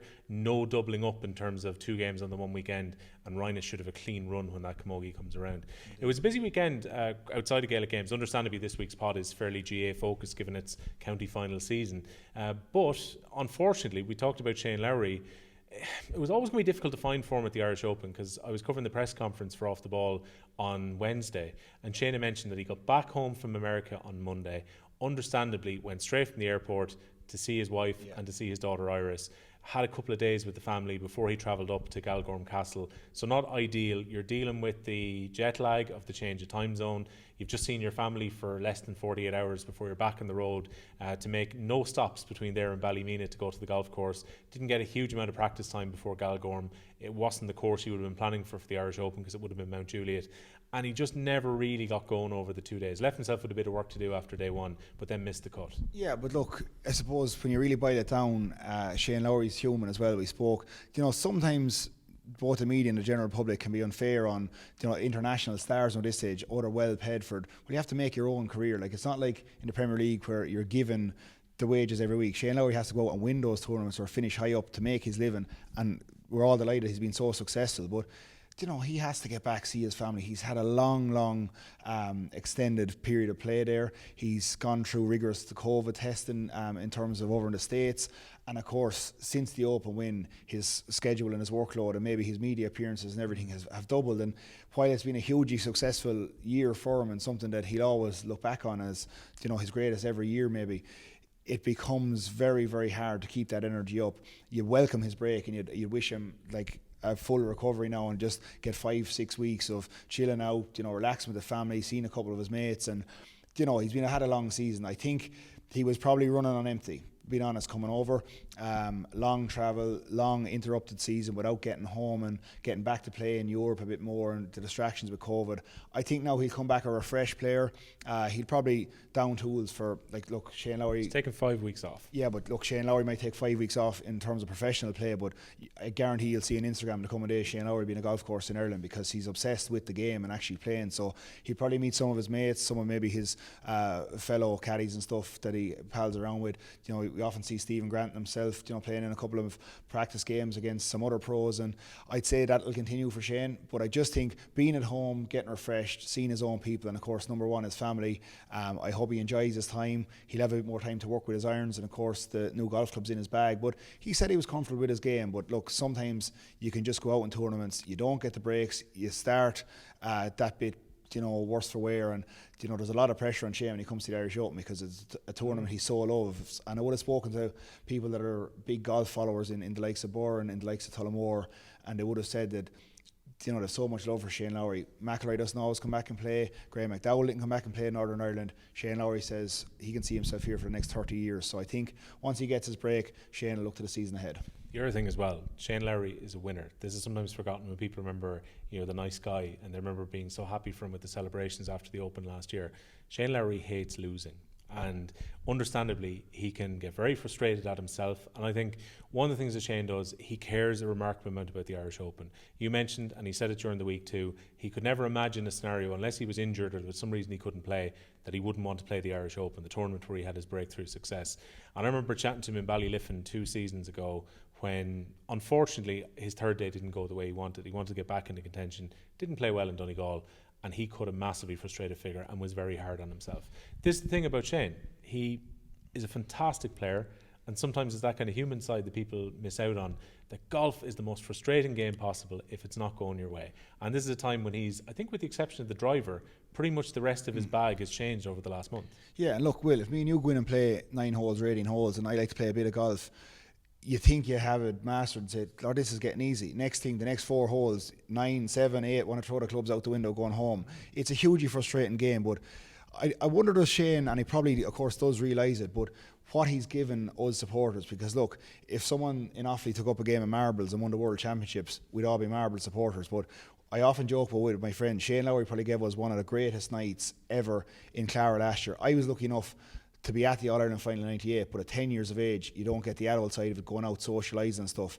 I went over that day early to meet Brian Gavin and bring over tower lights from the job I was in. Came back that evening, we sat out on the green, we sang, we laughed, we drank, we forgot to go home. It was an All-Ireland winning night. And when you see people from Coolderry and Birr crying in Clara and outside Baggots with the joy that the night, it was a summer's even, the music was hopping out of it. He's responsible for lifting the emotions of a whole summer. I look back on, I have it saved, and my father watches it a good bit as well, and that documentary on the Open, the emotion even in Brendan when he talked about the US Open. Like, Shane Lowry is a local but a national hero. So I think everyone keeps an eye and hope he does well, because he's a gentleman. I interviewed him a couple of times over in GA Centre. He always comes back, county final or Offaly football games when maybe Club Faithful have done something. When he's available, he comes to these. He gives up his time. He comes, to O'Connor Park. I seen him in Birr last year, that intermediate match for Clara. Got in, got his chat there, and Brian Whelan, signed a few photos. Just a gentleman. You'd wish him well. the only thing he ever had up on Shane Lowry, have the report at home, an under 14C final 2000, we put 4 goals by him and Drumcullen lifted the C title with Shane in goals. Yeah, well, that's the thing. Michael Verney now were both part of a football team that beat Clara in the community games. I think Michael Verney still has the cutting. Very lucky that he kept it. I don't think either of us realised who we had beaten at the time. But I think Shane Lowry was corner forward on the Clara team. And the report had made the point that Shane had kicked his frees quite well. Actually, Brian Gavin often spoken. Shane, quite an accomplished dead ball kicker at underage. You know, he was, you know, one of those players that in corner forward you could see he had that skill set, you know. And you just look, everyone just hopes Shane gets back and we have plenty more days out, you know, on majors and stuff like that, because he's one of the most loved sports stars we have. Yeah, Masters is next for him. A couple of other mentions to give. 2 young Birr players who were playing this weekend in the rugby. Peter Dooley, good to see him back playing for Leinster A. They were beaten by Ulster, but he got a try, so good to see him coming into a bit of form before the Pro 14 season gets back underway. I would imagine Leinster will probably recycle their squad a little bit given all they've done in the last 2 months, and hopefully Peter gets some more starts in the front row for them. Jack Regan, who would have come through at the same time, also from Birr, bizarrely enough is now in New Zealand after being in the Leinster Academy, Ulster's Academy. Now he's at Otago in New Zealand, and they won the Shield in the Mitre 10 at the weekend, and he seems to be becoming a really key player for them. I'd probably rather talk about Jack first, because obviously we know the levels Peter at, and we'll touch on it in a minute, but very interesting podcast I happened to listen to one time going home at work was Anthony Daly's one with the Irish Examiner. He had on a brilliant, honestly raw interview with his father Dahi, and you know, Dahi has often appeared on different platforms and spoke about the nostalgia years and the games that are going on, but this was really honest. It was kind of a side of Dahi Regan I hadn't seen, and I texted Dahi after it, but in that podcast he spoke about Jack and the support that he's given and the support Jack's mother and his family have given him. This was a crossroads for a career. Wasn't getting maybe the opportunity in Ulster. Does he walk away from his dream, go get another job, give up on the rugby career, or does he decide, I'm going to go to New Zealand, redevelop myself as a player, I'm still a young man, I still have a lot to offer, I'll build myself up and go. And the way Dottie spoke about it, and Dottie was quite honest with him. He said, you know, Jack, is this going to happen? I said, we'll support you. We've supported you financially, we've supported you mentally, everything. They decided he's going to go. Dottie spoke with pride of him. See Dottie putting up a few bits about him on social media. And for a youngster like that to have, you know, the balls to go and do that, to readapt and say, I'm not done with this career yet. I'm still a young guy, massively driven. I remember Jack as a 16, 17-year-old. Now, I won't say we're both in the gym doing the same work, but I could be in a swimming pool. I like to go into the pool. You'd look up at Jack and he was constantly there doing his programme. I suppose he looked up to Peter Dooley as a neighbour, only a couple of years in the difference.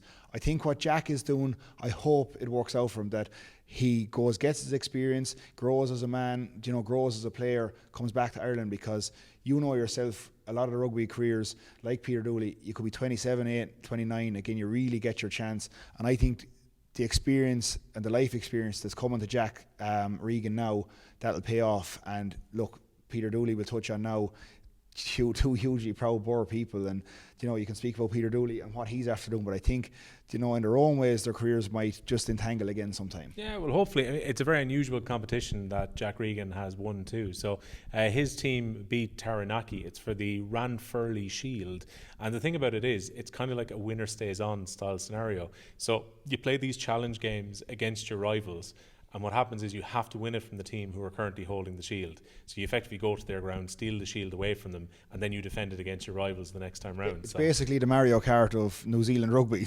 Yeah, indeed. And look, Mitre 10 is good standards. This is one of the things about Jack. He's getting rugby consistently. Some people probably saw the picture of him after Otago had won a scrum at the weekend, and he just emerges out of it almost like a superhero.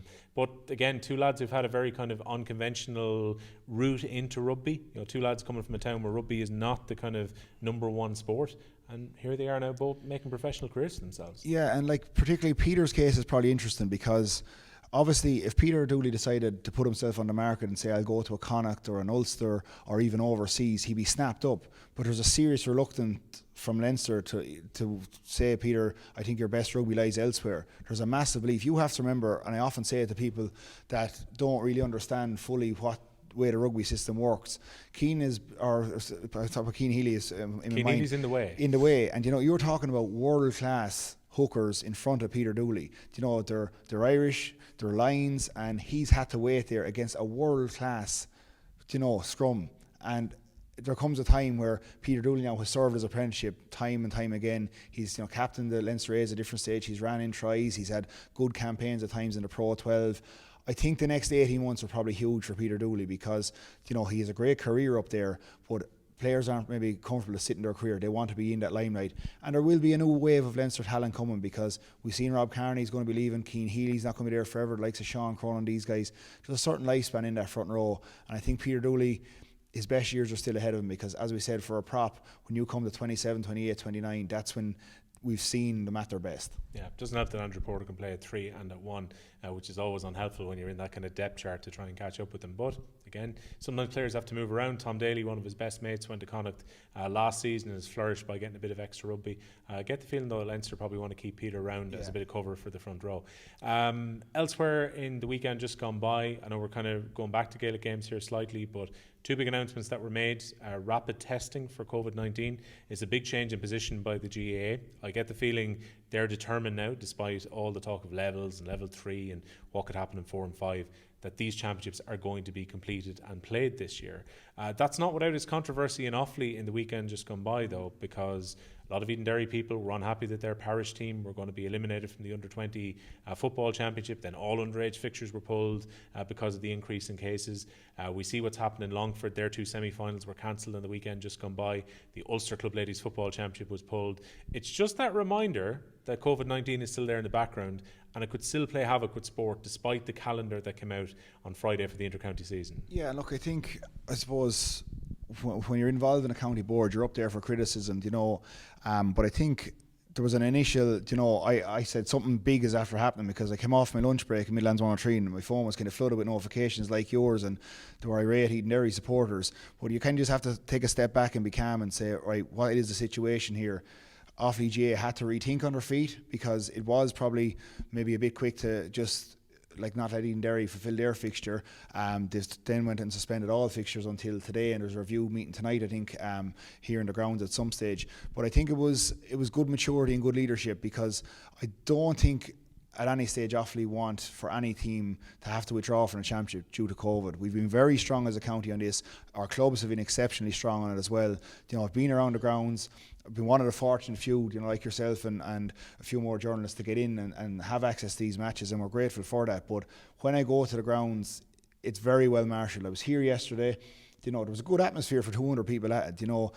A lot of people texting, Joe, can you get me in? Joe, can you do this? You can't do it. And from my own club to Birr to Tullamore, a lot of the grounds that I've been in, it's been well handled. It's been unfortunate, and it was an unfortunate scenario for Edenderry to find themselves in, but we do have to respect COVID, we do have to respect the rules, and we'd hope the under-20 that the hurling is resuming tomorrow night, the football will follow suit, and all our championships get played in a safe environment. On a very fun note, when it comes to the rugby, Offaly is rugby country for women's rugby currently, because we now have 4 players from Offaly who have been called into the Ireland Six Nations squad for the end of the Women's Championship. We're definitely going to talk to them over the next few weeks because they're in the middle of camp. They had their second camp last weekend. Good news that Claire Malloy, their former captain, is back in and training with the team. But from an Offaly perspective, you've got Nicola Friday in there, Ailsa Hughes, 2 former Tullamore players now at this point, another former Tullamore player in Shannon Toohey, who also formerly was the Offaly junior camogie goalkeeper. Ailsa Hughes would have played camogie for the county. Nicola Friday played a lot of hockey, so we're talking about transferable skills. And also Doon's Michelle Claffey, who will be our backs representative along with Shannon Toohey in that Ireland squad. All 4 picked, and we wish them well, and hopefully they can stay fit between those games against Italy and France. It's a huge period coming up for Adam Grigg's side because they've got the World Cup qualifiers coming up in December too. So hopefully our quartet of players who've made that squad can go well. That pretty much brings us to a conclusion on week 2 of the podcast, Joe. I would imagine next week we're back here, start the hurling preview. We got a bit of a feel with Brian Carroll there, saying pressure on St Rynagh. They have to beat KK or Coolderry. How well a Coolderry man would say that.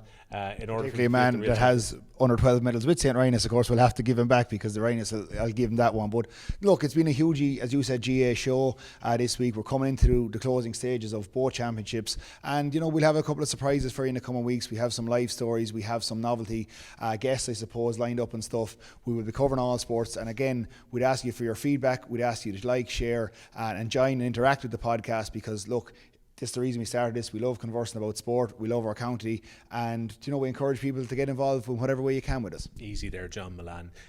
Zoe Ryan was on video for this week's episode of the Brave and Faithful podcast. He has been Joe Troy. I've been Will O'Callaghan. If you're looking for us currently, maybe you're watching a video clip of us somewhere on social media, we are available at this point on Spotify, also on iTunes and Google Podcasts if you want some oral pleasure over the next while. And if you want to watch us, you can do so on YouTube. We are Faithful Pod on Twitter, and we're Brave and Faithful on Facebook. If you can give us a like, possibly a review, it will help the show to grow a massive amount. We'll be back next week. We'll find out if Rhode or Tullamore are the county football champions for this unusual season of 2020, and we'll have a preview of St Rynagh against KK next week. Thank you for watching or listening. We'll speak to you soon. Talk to you then.